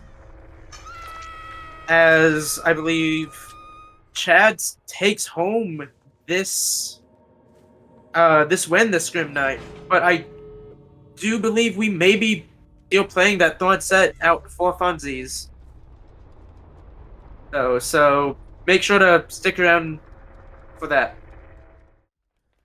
Hello, everybody. Welcome back to Grindhouse Scrims Week 12. We are here with the last matchup of the night. We have Xpirence going up against Scallywags, and this is Meds going to be the killer for Xpirence, going up against the survivors of Scallywags. But I am one of your casters, Tyro, and I am joined today by Robot. Robot, how are we doing? I'm just chilling here, Tyro. How are you doing? I'm doing really well, and about as well as Meds is doing, finding a survivor pretty early on the cross, and it looks like that the Nia here is going to be actually rotating down towards the bottom side of the map, and this is probably where Meds would like a hook, knowing that the Corrupt, you know, kind of limits what gens can be done on that top side, and the gen split here is phenomenal. Yeah, and you also see that Corrupt is actually split in kind of a weird way. We see two gens on this side where the chase is taking place, and then we have one all the way across. So it actually kind of works out for... I mean, there's two here, so that's convenient for Meds, but survivors are going to be able to work on the opposite end as well. So it's DVD things, I guess, with the RNG. Yeah, very good from our survivors here. Very good death spot from Abraxel. Going to be dying at the top side of the map where that only two generators are. And that is going to limit what Meds can do. Meds going to be running around the... Oh, but that was a very fast pull. Yeah, I'm actually surprised, especially for, you know, a killer like Artist that can... you know, I think especially in this type of map where survivors can take advantage of, especially the top side, you see there's a lot of gens on that side. So surprised that they decided to pull this fast. But, you know, maybe they have something prepared for us here that we're not aware of. But, you know, Mans is taking advantage of the situation and has Nia down. So this is going to be the second hook and close to a tunnel out at 5 gens. So not looking great here. Yeah, Meds has been playing this Artist super well, going to be carrying towards this middle gen, but they do manage to pop it in time. That's going to be pretty crucial with that gen split, but we still have quite the 3-gen down there at the bottom, 4-gen even. That is crazy. All right, 3-gen yet again. Thank you, Scallywags, for making me the best caster of all time. But that is going to be Meds kind of holding both the middle area here on the cross, as well as trying to pressure this 3-gen just a hair. Because Meds definitely wants to make sure that this is up and running in the end game, because the survivors have done a good job with their gen split so far, and it looks like an unhook is coming. Yeah, and this is gonna be.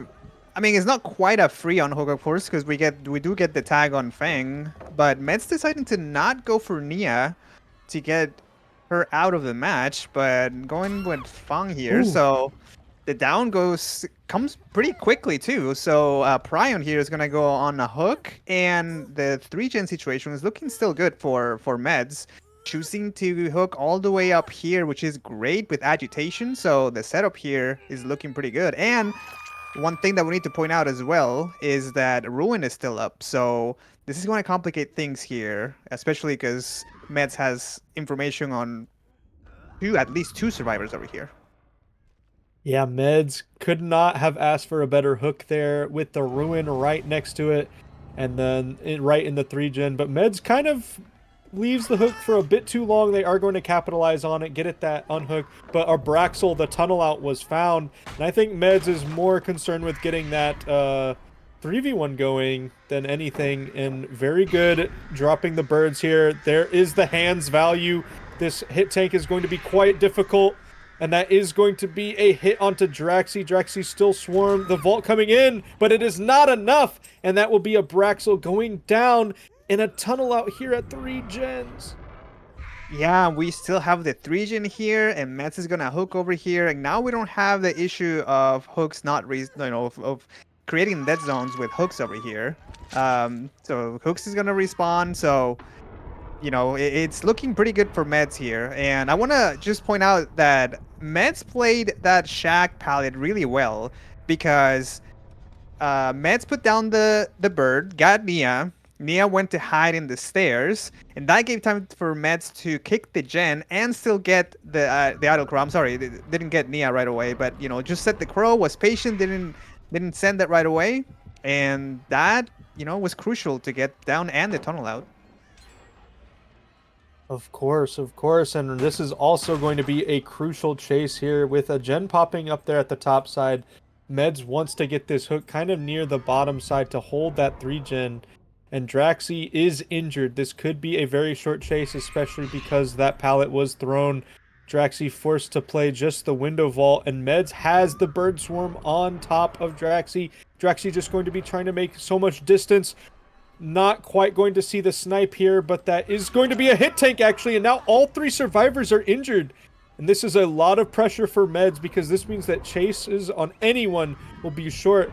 And we have to wonder what the survivors are doing at this moment. They do pop a topside generator, leaving this final bot side 3-gen. And Meds is actually going to go back and protect that 3-gen instead of committing to that chase topside. Yeah, the Meds knows there are 2 survivors at the on the top side, 1 survivor here, and I guess they're deciding to just go into basement. I don't know if they realized that they were spotted, but probably not. But unfortunately for Ace here, he's gonna go into basement, and we still have the 3-gen, and it's a fresh hook. So I think this is gonna be costly for the survivors here. So they are resetting though. So Prion is still injured, but I assume we're gonna see that. The character portrait there into full health, and Mets is just gonna guard the choke. He's gonna start looking around, see if anyone crosses, and we do see Adam over here taking the chase. We do see more scratch marks, so Mets deciding to go for Prion over here, all the way down. Prion is just gonna take a little bit of a chase, try to delay it as much as he can, but Mets is heading right back into basement to make him pay for that unhook. Yeah, very good capitalization on Meds, finding that reset, now going straight back to that basement. The birds are already set onto Draxi. Draxi cannot shake them off in time, has to just go for the unhook. That's going to actually infect Ace here with the birds due to the hands, but Meds does not set up the trap in time on the stairs, and that is not going to be a double tap like you can get away with on Artist. Instead, Meds is going to commit here in this tile. Pryon going to actually eat some birds as well, but Meds is content to just let that tunnel out go and is instead going to be chasing Draxi around this filler. A very good chase so far from Draxi. Good pre-throw, just going to get some distance with Lithe as well.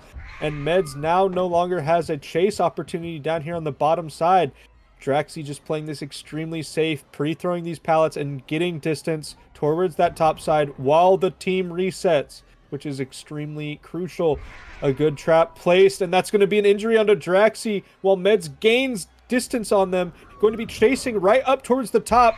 The TNL, I misspoke, a modified 4-lane is going to get a vault, and Draxi just going to try to make as much distance towards the top side as possible. But Meds actually dropping the chase altogether. Wow, Draxi played that so well. Gave sufficient time for the teammates to reset and even got away with the chase. So Draxi here saving the game pretty much, because I feel like another down in this area on the top side, and Draxi is reset as well. Wow, these survivors are playing very efficiently and very methodically. They're very patient with their chases, very safe, like you mentioned, dropping pallets, and not the hit doesn't connect there on Fong either. So Mets here has their work cut out for them. Goodness, that was a hit. But yeah, Meds now has an injury onto Pryon, is going back into the 3-gen. I think he might suspect that someone is in the area and using the power of that egg, as we can see, to set up 4 birds and patrol. But they have no progress on any of these generators, and due to that ruin. Yeah, that ruin is still up. And like you mentioned, it's close to the 3-gen as well. So Meds is able to monitor ruin and monitor the gens and monitor the choke point here, setting up all 4 birds over here, trying to snipe someone, get some killer instinct. We do see a reset happening here onto Pryon. Seems like, I thought they were gonna commit to, they must be very close. So Pryon must be very close to being fully healthy again. Now they're gonna waste a little bit of time here, so Draxi staying here, taking a hit. Yeah, and now Ace must be on the top side. Unfortunately, Draxi. Well, no, okay. So Draxi. Oh, unfortunately for Draxi, they were the crows just, you know, unfortunately. Oh, but that was enough time for the ruin to be cleansed. So that is huge for the survivor team right here. Yeah. That agitation going to get a lot of value as well, though, with the hook right down here by the 3-gen. That was such a good play from Meds to set up that bird and then know that Draxi was in the area going to take the birds for his teammate, and then capitalizing on it with the tag and then the follow-up. It was just such an expert play. And now Meds kind of has the team where he wants them. I mean, they have an injured survivor who can't exactly pressure the pull. And then the healthy survivor is known to be down here on the bottom side. But Meds, again, kind of stepping a bit away from that hook and letting that unhook come through. Yeah, it's going to be a free unhook here. Meds too worried about the progress that Ace had on this generator here. Oh, but we do see 2 people now with crows, and we'll see. Yeah, that's a little bit too close, I think, for Meds to set up that bird to try to get Pryon with a bird hit. But Meds has information on 2 survivors. Pryon dropping this pallet as well, taking the window. Very good setup here for Pryon. Now we are kind of, yeah, that was kind of jail there for Pryon. Unfortunately, either take the bird hit or take the M1. So Meds though spotting Adam as well. Oh. So we're gonna see if Adam is able to, or Drax is able to get a killer chase again to try to gain some time for Ace. The Oh Lithe. my gosh, that was so much. Oh man, that was so important for Draxi not to go down right there. Yeah, Draxi played that so well. Is just going to be running towards the corner. Meanwhile, you have to wonder if Sir Goosington is setting up for the save. Very well played from Draxi. Good pathing around those props in the map. is going to make the pallet and then make this other pallet as well, but this pallet is much trickier versus an artist. Doesn't go for the bird down, instead goes for that M1 just to be safe. And very well played from Meds. Has a slug as well as Draxi down, and this will be Draxi's second stage as well. Yeah, and I hadn't noticed, but we still have two Painris tokens not used, and I believe everyone has been has been hooked at least once already. So I wonder if that's gonna affect here. Yeah, that is it. Ooh. So that was crucial. You know, those two tokens unused for Meds. Unfortunately, of course, you know, this is RNG with Painris hooks, and Meds unable to use them even with agitation. But we do see the unhook as well. So we are going to see 3 survivors still alive during the end game. Wow. Yeah, that is going to be Prion going down and then hooked right between these two exit gates. And now the survivors are going to have to choose which survivor to send. The injured Draxi on Death Hook, the one you want to be found, or Sir Goosington, who has more stages. Sir Goosington is going to be the one found and tagged with birds, but Meds is not going to give up that unhook for free. Instead, it does look like Meds is just pressuring both the gate as well as this hook. Draxi injured, found here at the bus. Going to be kind of chased away from the area while Sir Goosington works on that gate. Oh, very good pathing here from Draxi, though. Might actually get this unhook. No, doesn't go for the unhook. And Prion's actually missing skill checks as well. Will get the stun and is just going to be making it a break for it. I wonder if Draxi's actually going to go towards Shaq. Prion could die and then Ace could leave, and that's a Shaq escape. Yeah, that's exactly what they're playing for right here, which is very smart. You know, they're splitting Meds' attention over here. So Meds understands, you know, they don't have enough time to get to Shaq, so that's why they're not even going for Draxi here. Which, you know, it's unfortunate for Meds, but very smart play here by the survivor. So now we're gonna see Draxi escaping through hatch. That was a great match, very interesting. So we'll just take a few minutes here, set up the second match, and Scallywags will play Artist in just a few minutes. Hello, everyone, and welcome to another Grindhouse Scrims matchup. So here we have Xpirence and Scallywags. This is match number 2 of set number 1, and we have Prion playing Artist. And we start the match here with Corrupt. We also have Noed for endgame. We also have some Painris going up there, and Agitation, of course, which is great in this map. Alongside with me, casting is Tyro. Tyro, what do you think we're gonna see here from Prion? Well, much like last game, the best course of action is to try to hold that 3-gen, which is, thankfully for Prion, protected by Corrupt right now. And the chase is going to take place up here as well. We do not have as lenient of a gen split as Meds got last game with that 4-gen bottom. But we are going to see Prion probably try to hold this side of the map.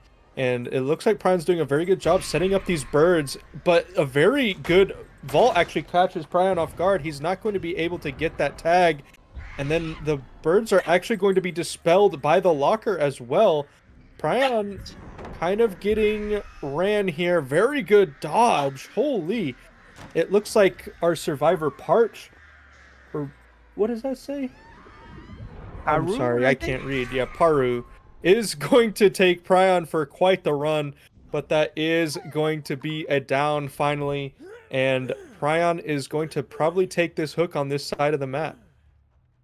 Yeah, Prion looking for, I assume, a Painris hook. Unfortunately for Prion, it's all the way on one of the corners of the map, so not able to take Adam maybe to the middle, a little closer to the area of interest, because we see 4 gens on the top. So similar to what Meds had, but the middle generator is actually very close to the top side there. We do see some scratch marks here, so are we going to see another early pull from the survivor team over here? Maybe not. They decided to slow down a little bit. No more scratches, so they're playing stealthy here.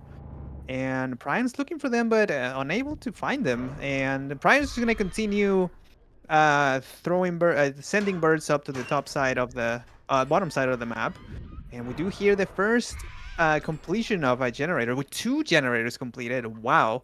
And Prion does not seem to find any other survivors here, going for the unhook, setting up all 3 birds over here and launching them. So no killer instinct, but Prion is committed to getting this Atom to stage 2. And something that I want to point out as well is the win condition here for Prion is 10 hook stages, because Meds, who played earlier, was able to get 9 stages all fresh.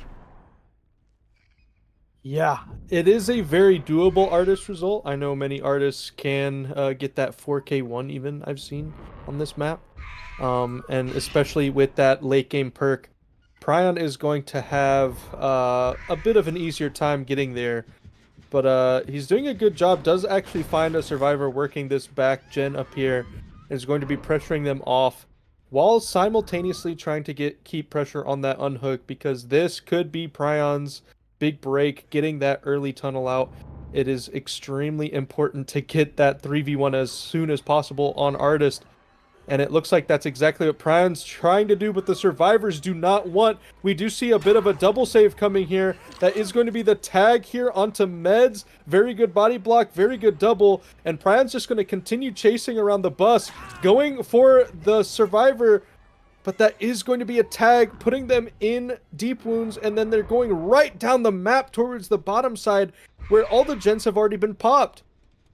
And Prion, not able to land any birds, is just going to have to walk straight at the survivor, who had so much distance. Super well played from the survivors here.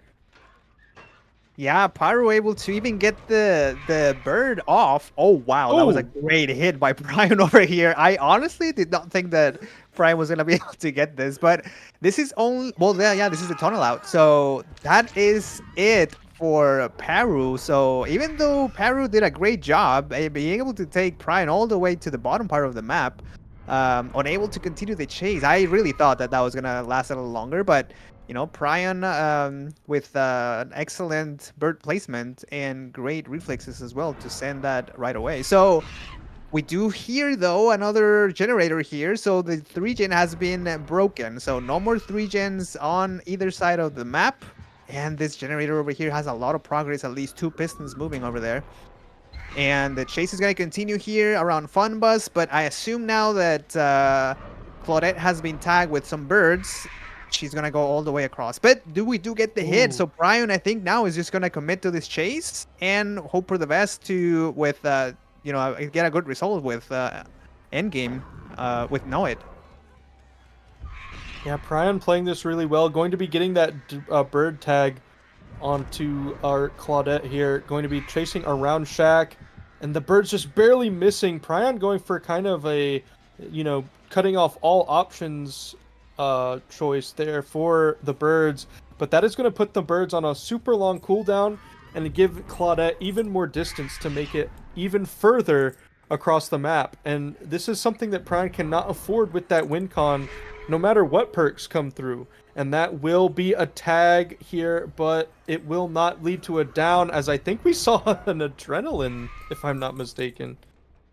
I think you're right, because Claudette was already injured. And immediately after the hit came with the bird, she just became injured again, magically. So adrenaline must have been at play there. Now, we do see that there is a split of the gate. So we see a gate at the top and a gate at the bottom. And a little bit of some teabags here by Jake. So that means that we're going to have quite a few stages out. If, yeah, we see the gate open, Jake just playing this, not playing for the bird.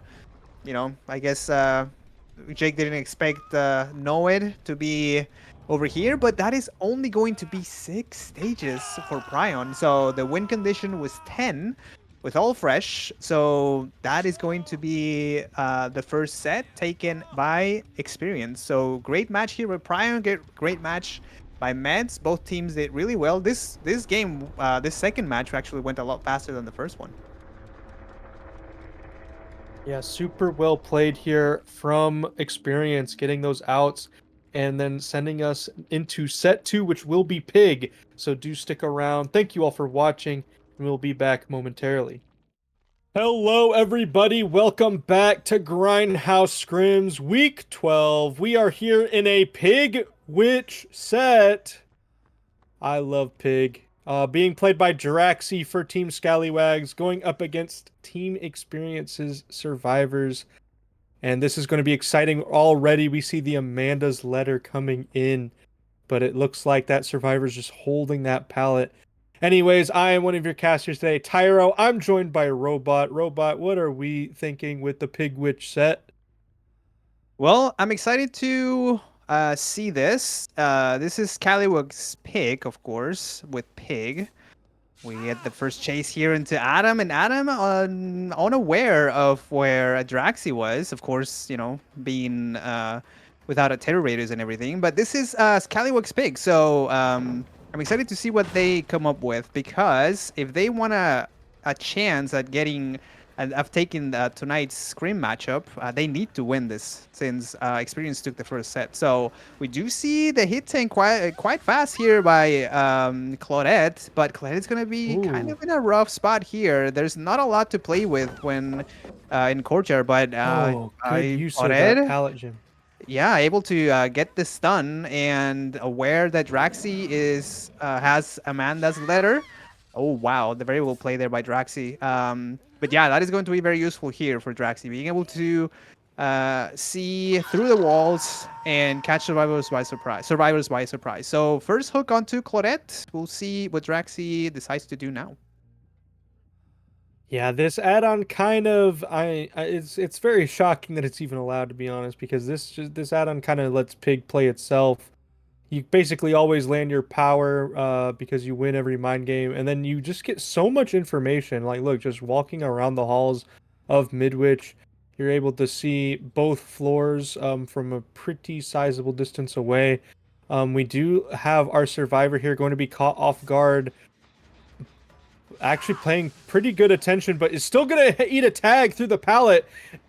And Draxi not going to commit to this chase. Instead, is just going to kick it, applying Eruption, and then going straight back to that hook.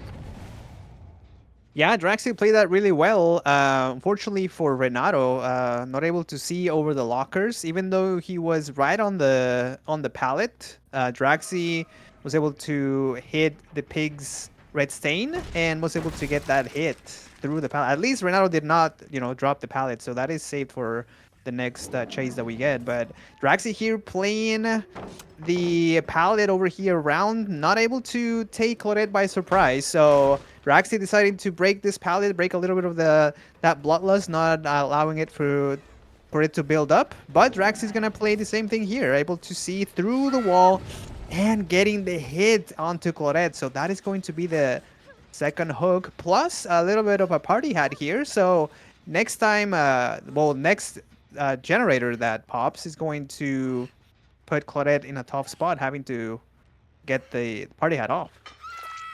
I'm kind of shocked that Draxi opted to give the jigsaw trap to our tunnel out here, because it is very valuable in the 3v1 if survivors have to deal with those traps on top of everything else. And also, when you're playing Pig, you kind of don't want to chase the people with traps on it, because they are not going to be doing gens. It helps you spread pressure a little bit better than most other killers' powers.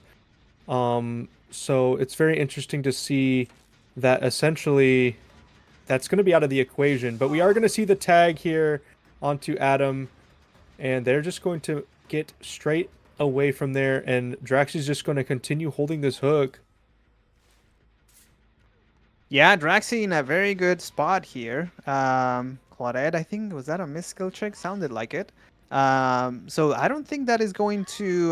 yeah, Claudette is dead now. So Draxi here in a 3v1 situation with 5 generators still remaining, and that was a very fast vault here by Dwight. I thought that was going to be a hit, but that was not it. So Dwight here gets a tag though, however. I wonder if Drax is going to kick this gen. Nope. Just going to continue the chase onto Dwight in a 3v1. So still with one jigsaw trap to give. What we do here, the first generator completed. So no value, at least for one of the traps for Draxi. And value, we do get value out of Eruption. So now this is going to be the first hook for Dwight. And with 2 survivors in the map, but they are injured. So this is going to be a tricky save.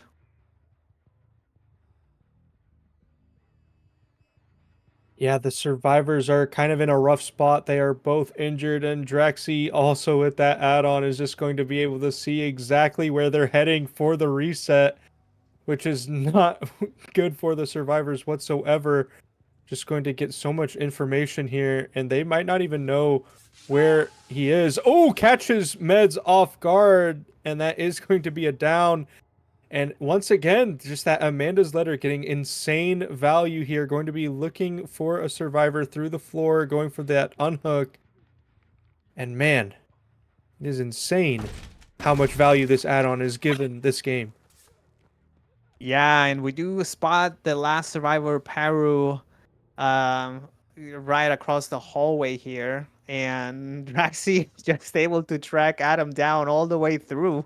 And I assume Adam is going to go for the pickup here, but Dwight goes to second stage. So that is not looking good for the survivor team here. And Draxi able to track Adam all the way down. And now the chase is going to start. This potentially is the last chase of the match. But, well, actually, no. But Adam unfortunately gets stuck going up the stairs. And the slug is going to come onto Paru. And Meds is going to be... This has to be the last chase of the match here. And we do get the stun, though. So Renato Meds trying to extend here the chase a little bit. Of course, you know, with the current situation for the survivors, this is not going to amount to much, unfortunately. So Draxi, you know, it's their pick for this second set. So, you know, somewhat expected that they were going to come into this match strong with a 4K4.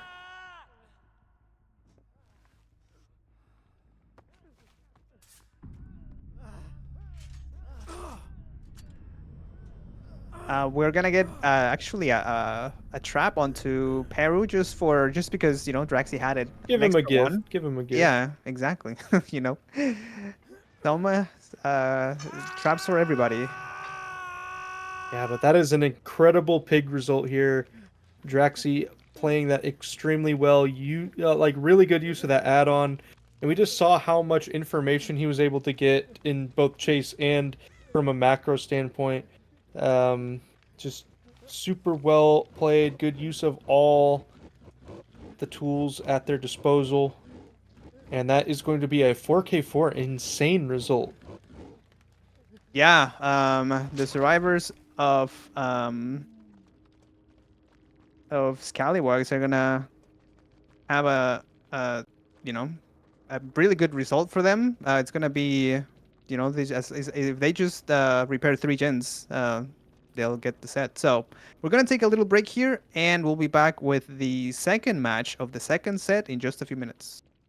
Hello, everyone, and welcome back to this Grindhouse Scrims night matchup between Xpirence and Scallywags. This is match 2 of set number 2, and we have Xpirence being playing Pig with Paru here, representing Xpirence. So this is going to be a tall order here for Paru, since the previous match we had Draxi playing killer for Scallywags, and they were able to only complete 1 generator. So now we have the win condition of a 4K5 and a tie of 4K4. So it's gonna be difficult here. I'm casting here with a Tyro. Tyro, do you think Pero is gonna be able to match the result from the previous match? I think it's going to be a very big uphill battle. One thing we do see is that Para has kind of opted to go for more of a snowball-y totem build, which means that you have to have very quick first chases and quick downs in succession with no gens popping pretty much. You can't afford to have gens pop And right now, it looks like our survivors here for Scallywags are doing a good job of preventing those downs, but that is going to be Snuzzfuzz going down. And unlike last time, we do not see that Amanda's letter. We are going to see more traps in play, and Para is going to be putting one of those traps onto Snuzzfuzz and going for a hook upstairs. Yeah, I'm actually surprised that Para didn't go for Amanda's letter.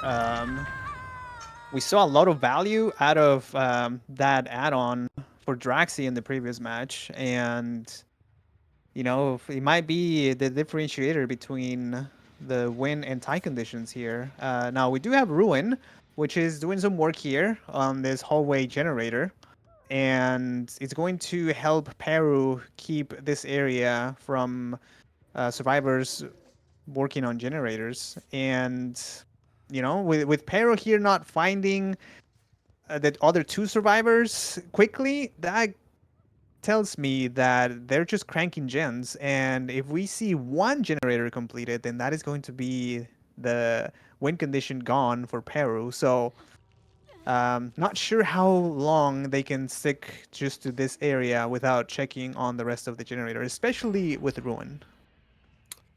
That is going to be that last gen popping, just as you were saying that. Para playing really close to the hook. One thing to note is that Para does have Devour Hope in the build and was playing really close, but they had opted to triple split rather than go for any hook shenanigans, even choosing to let Snuzzfuzz go to second.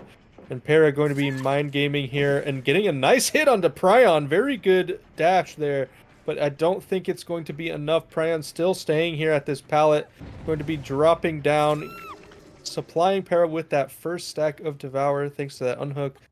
And that trap is now active. That is right, and we did see, you know, the survivors split. They all were working on generators. We did see one of the survivors, I think it was Prion, that we spotted when Pero was just patrolling the hook area, but quickly got onto another generator, and then they were able to complete all three generators at, you know, with the three survivors that were not on hook. So very smart, very efficient, and like you said, Pero, even though they had Devour Hope, they stuck to the gen, or I'm sorry, they stuck to the hook for the longest time to try to secure that second stage. But you know, in the end, it cost them dearly, and now we are going to have a tiebreaker, which is, you know, it's gonna be a Bubba, so I'm excited to see that as well. So I'm, you know, I don't really mind Xpirence and Scallywags have split the win so far. Yeah, as a resident Prestige 100 Bubba main myself, I am quite happy that it is going to tiebreaker. Para, though, going to be getting that second stack of Devour Hope and trying to get the best result that they can in this matchup. And we have quite a bit of progress on all these generators. Very good hit on to Abraxel. Going to be going around and getting the 2-tap, actually, due to the stagger. Very well played from Para there. Yeah, that stagger can be a killer, and is allowing Pero to just drop right away and get that M1. And we see, I think this is the first, yeah, it's the first trap that Pero sets onto Nia. And unfortunately for Pero, we still have all 4 survivors alive at this point, with only 2 generators remaining. So not the greatest spot to be. We do see some scratch marks over here. Sable drops this pallet. This is kind of a death trap anyway, so I assume Sable is just gonna wait for Pero's move here. Yeah, to take decide which way they're gonna die, which hallway they're gonna die on. And that is the on hook onto Nia. Of course, this is the last also hook for Snuzzfuzz. So 3 survivors left, 1 with a trap. But at this point, you know, it's you know, not of much consequence. But we do see that Devour Hope is now active, at least with 3 tokens. So that means that the next M1 that Pero gets onto a survivor, well, as we see another generator completed, that is going to be a down even if they're healthy. And Para choosing to go for the injured Abraxel with a trap on their head, who couldn't get out the exit gate if they wanted to. Getting that down though, and is instead of going for the pickup, is going to slug. Pryon kind of caught out here, not able to make that pallet. Very well played from Para, and this could be a snowball into a 4K1, which is still a pretty good result on Pig overall. And oh, that pallet was pre-thrown. They're going for a blind play here. Yeah, And that's it about is the not only play enough. they could do. Yeah, it's about the only thing. Well, I guess they could have just ran, right? But Draxi, knowing that, you know, the win is secure, is gonna take Pero around this tower over here, and Pero got stuck on, what was that, a hook? I guess maybe, I don't know. Ooh. But with the winning the mind game here, so Pero able to get the 4K1.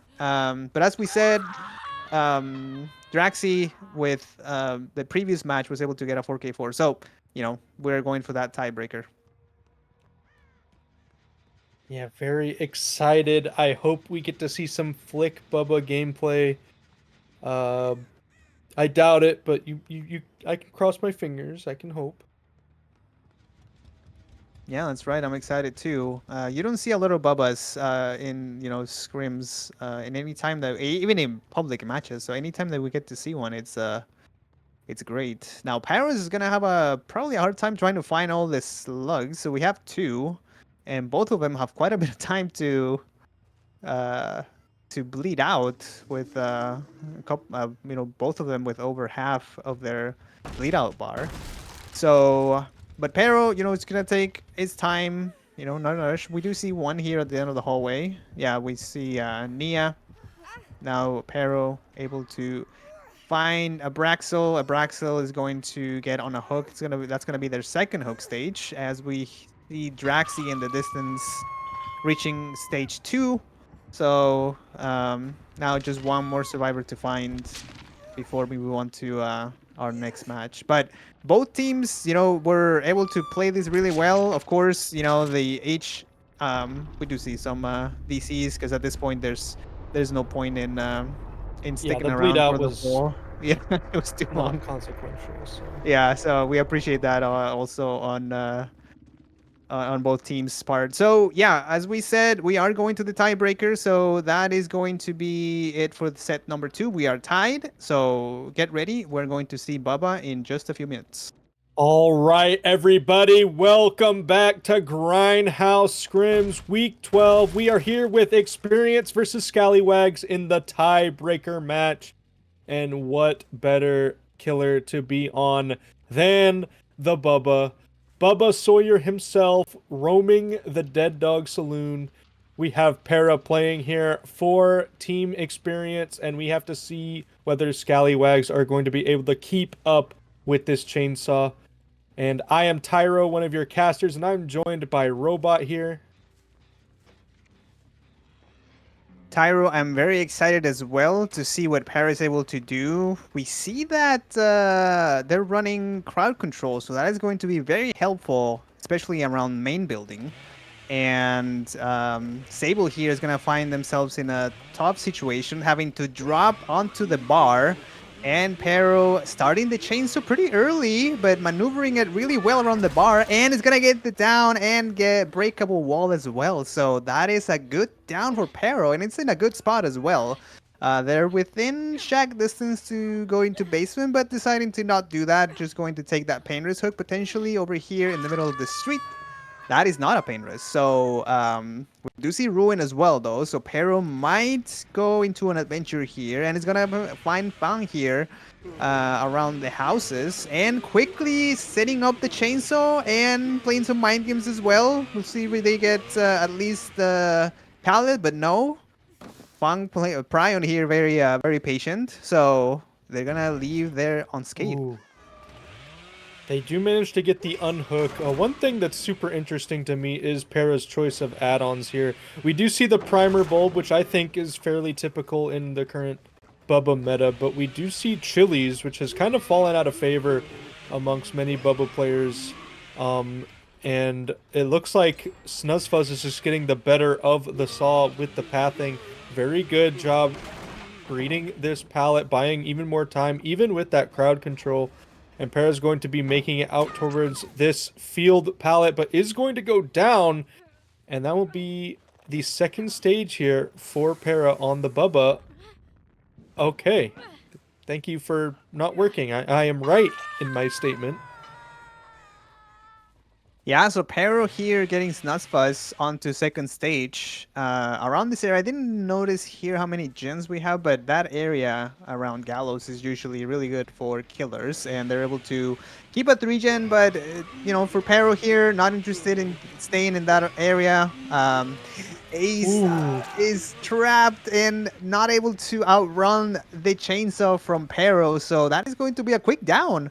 And it's in an area where a generator was being worked on by, I believe that was Draxi. So Draxi having to leave, and that is going to allow Ruin to do its job and start reducing the progress on that generator.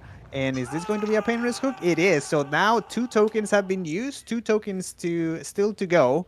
And in the back pocket, Pero still has Ruin, Crowd Control, and Pentimento in case any of those are cleansed. Yeah, very well played from Para so far. I mean, this is already shaping up to be a pretty good Bubba game. We do see some Bubba flicks coming through, but Draxi just makes so much distance, and without speed, you're not able to clear that much ground in that amount of time. But Para is going to go back towards that unhook, and it looks like our 2 injured survivors are here, allowing Prion to finish that gen in the top side. But the chase is going to commence, but the down will come through onto Snuzzfuzz as the swing happens. And this is going to be a kill at 3 generators, which is incredible for Bubba. Yeah, that's great. I honestly thought that Sable was going to get away with that fast vault, but Pero's hammer just too strong, so able to reach across the window. And we did hear 2, actually. Was that 2 totems that were cleansed at the same time both almost? of the totems, yes. Yeah, so now, you know, no more passive regression with Ruin, and no more blocking the vaults with crowd control, but we do have Pentimento there available. And Pero finds Ace over here. Ace is injured, so I guess Pero could have gone for an M1, but decided to go for the chainsaw and unfortunately Tantrum. So Ace, that's gonna allow Ace to get away with making it all the way here to Water Tower. So Tyro, as we see here, Pero breaking some more pallets. You mentioned that Chili is kind of falling out of favor. We see Ace go down. Can you explain why that is, since you are a Bubba main yourself? Yeah, of course. So essentially, they did a recent patch. I guess it's not too recent anymore, but a couple months ago they patched the game, and in it they brought about some Bubba changes, including making it's not quite Purple Chili, but they basically made Purple Chili base kit. It might as well be Purple Chili. It feels the exact same. So with that, Purple Chili still does what it used to, just by a hair less. But now you kind of get the same amount of value that you would get with Purple Chili, but you can run more add-ons, such as like, you know, Green Speed or Primer Bulb are usually the top ones. I've seen lots of Double Speed as of late as well, because it's kind of cheesy and chase. But Para did opt for the Chili over the Speed even. Which is very interesting, but they are holding this gen as well as the cross onto the unhook, and this is going to be quite a bit of pressure here onto both the survivors and Para, actually, because Para has to come back towards this hook and camp it out now. Yeah, so that is going to be the death onto Sir Gussington over here. Oh, we do see the cleanse onto at least 1 Pentimento totem, so that is good for the survivors. But you know, we have only 2 survivors left. These resources are, wow, very that's a lot of patience there by Draxi. I don't think I could have held that pallet there for as long as he did. But unfortunately, they're gonna go down, and I don't honestly, I don't see another generator being completed, as we do see Pryon running for his life. He's gonna run to one of these houses here close to Water Tower. There's still some resources in the area, but Pero is going to just break some walls here to do some redecorating to be able to see through and catch Pryon around the houses. But Pryon able to, keep the check spots, able to be patient, try to extend this chase a little longer. But Pero seems really good with the chainsaw. One of the things that you need to be really careful with is, not bumping and being able to make those changes in direction without having to tantrum. So that is, a lot of mechanical skill here on Pero's side. Yeah, he's playing it really well. He kind of knows the distances with that purple chilies for the most part. As he misses the saw there. But that is and he's using the power really well, going for good mind games and getting really good downs as well. And that's going to be Perik chasing Pryon here at this top side, refusing to break that pallet. And Pryon's able to make so much distance, but with the power of that chili, just last hit, going to get Pryon on the ground and then secure the 4K2.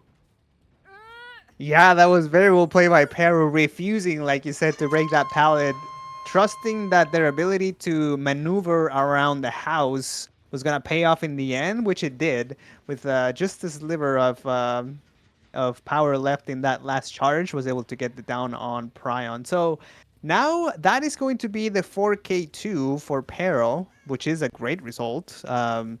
And just have to find Draxi here. I don't know. I honestly have no idea where Draxi could have gone, and finding slugs in this map is a pain. As you can see, there's bushes all over the place and overgrown grass, so Pero unable to find them. Gonna check basement over here. Maybe Draxi took a detour here onto Shack, but no. So Pero's gonna continue the hunt, but I'm excited to see what the next match is gonna bring. Some of with Baba and in this map, Dead Dog Saloon, some people would choose, instead of running crowd control, they decide to go for bamboozle. So I wonder if we're gonna see that. Tyro, since you know Baba so well, what would be your go-to build in a situation like this when your win condition is a 4K2? I'm sorry, 4K3. I mean, I think that it's something pretty similar to this, actually. I don't think you quite need Corrupt on this map. And with the ability to snowball like you can with Totems and Pentimento, I think that it's actually pretty smart to bring all of these, including the Pain Res, to even give you some more regression. So if you can get a hook on top of Pentimento, you've already won. Because there's no way that they can, unhook that person against a Bubba. And if Pentimento is right there next to the hook, then Bubba's just going to be able to pressure it. And good luck popping 3 gens through that hook with the Pentimento up. But that is going to be a 4K2. We are going to see more Bubba gameplay coming up when Scallywags fights back up against Xpirence's survivors. So please stay tuned. Thank you for watching, and we will be back momentarily. Hello, everyone, and welcome back to this Grindhouse Scrims night matchup between Xpirence and Scallywags. This is match 2 of set number 3, so this is the tiebreaker. And we have Scallywags playing killer. We have Draxi over here, finding some scratch marks right off the bat around main building. And we see our Billybird being chased first, and going to take the chase up to this corner pallet, which is one of the most unsafe pallets in the entire game. But Draxi able to get the obstacle right out of the way, and Bill is just going to jump onto Locker. Draxi trying to disorient. Wow, the head-on play, that is so clutch. That is about the only time that you can get away with that with an experienced Baba, which I don't know if Draxi is, but you know, playing, being able to, at least Draxi so far has been able to get around the map fairly well. But I'm along here casting this match with Tyro. Tyro, what do you think we're gonna see? Ooh. What do you think we're seeing here with Draxi?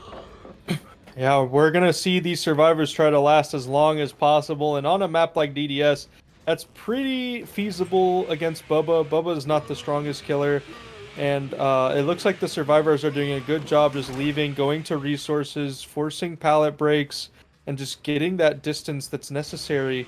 Draxi might need to start forcing M1s because we do not have speed in play whatsoever. Ooh, very good locker play coming through here. And that is actually going to be a down. Wow, I did not expect that to. Oh, me okay. neither. Me A neither. lot of There's surprises. a lot going on. Yeah. Yeah, a lot going on right now. We can't just keep we just can't keep up. So Draxi able to find it down onto Ace. I think that's Energiro. And it's in a good spot too. So it's in the middle of the street. So Drax is gonna be able to track down some of the survivors here, able to get I believe that was Adam here on the generator here in one of the corners. So Ruin is also up. One thing that I wanted to point out, Tyro, is that we do not see Bamboozle or Crowd Control. So no vaults are going to be locked anytime that we see a chase happening between Baba and the survivors. So do you think that that is going to be difficult for Draxi to manage if chases go to main building or some of these houses?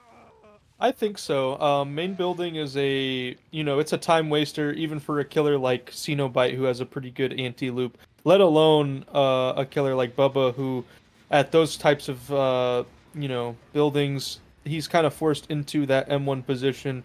And if the survivors latch on early on that he is, without a bamboozle or a crowd control, then the survivors could just abuse these windows, and that's exactly what it looks like they're going to do as Drexy tries to get the tunnel out onto Energiro. A little bit of an interesting mind game, though, happening. It looks like Drexy wanted to catch Energiro out in the back, but they are doing such a good job just holding that distance around main.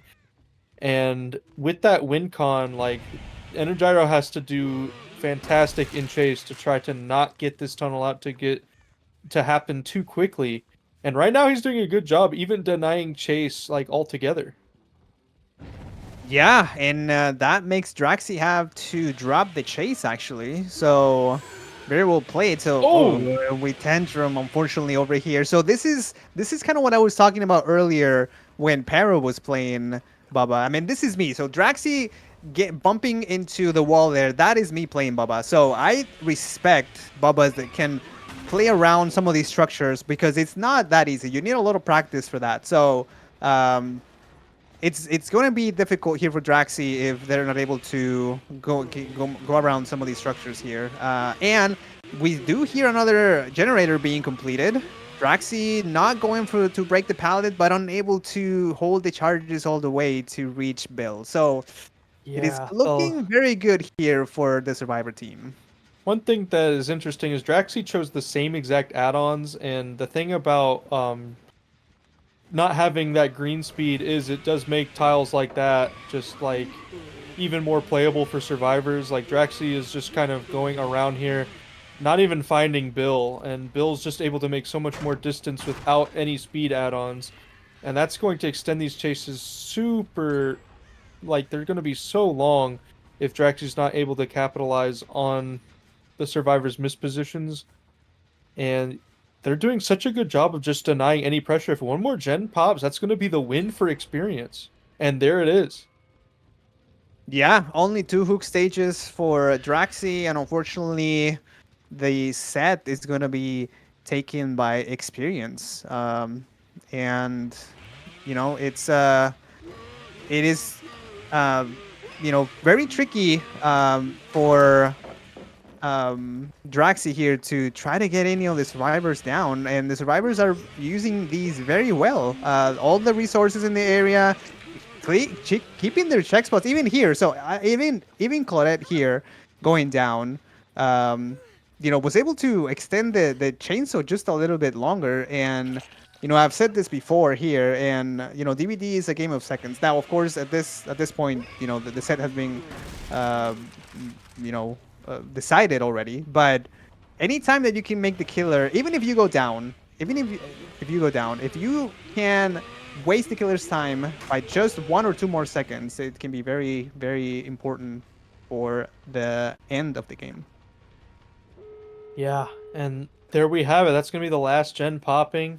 I mean, without getting that tunnel out early on, Draxi, due to the strength of that main building and not having a bamboozle or anything, that just kind of made the game what it was. I mean, if you can't get that tunnel out going, then, I mean, Bubba's essentially an M1 killer that can break pallets a little bit quicker.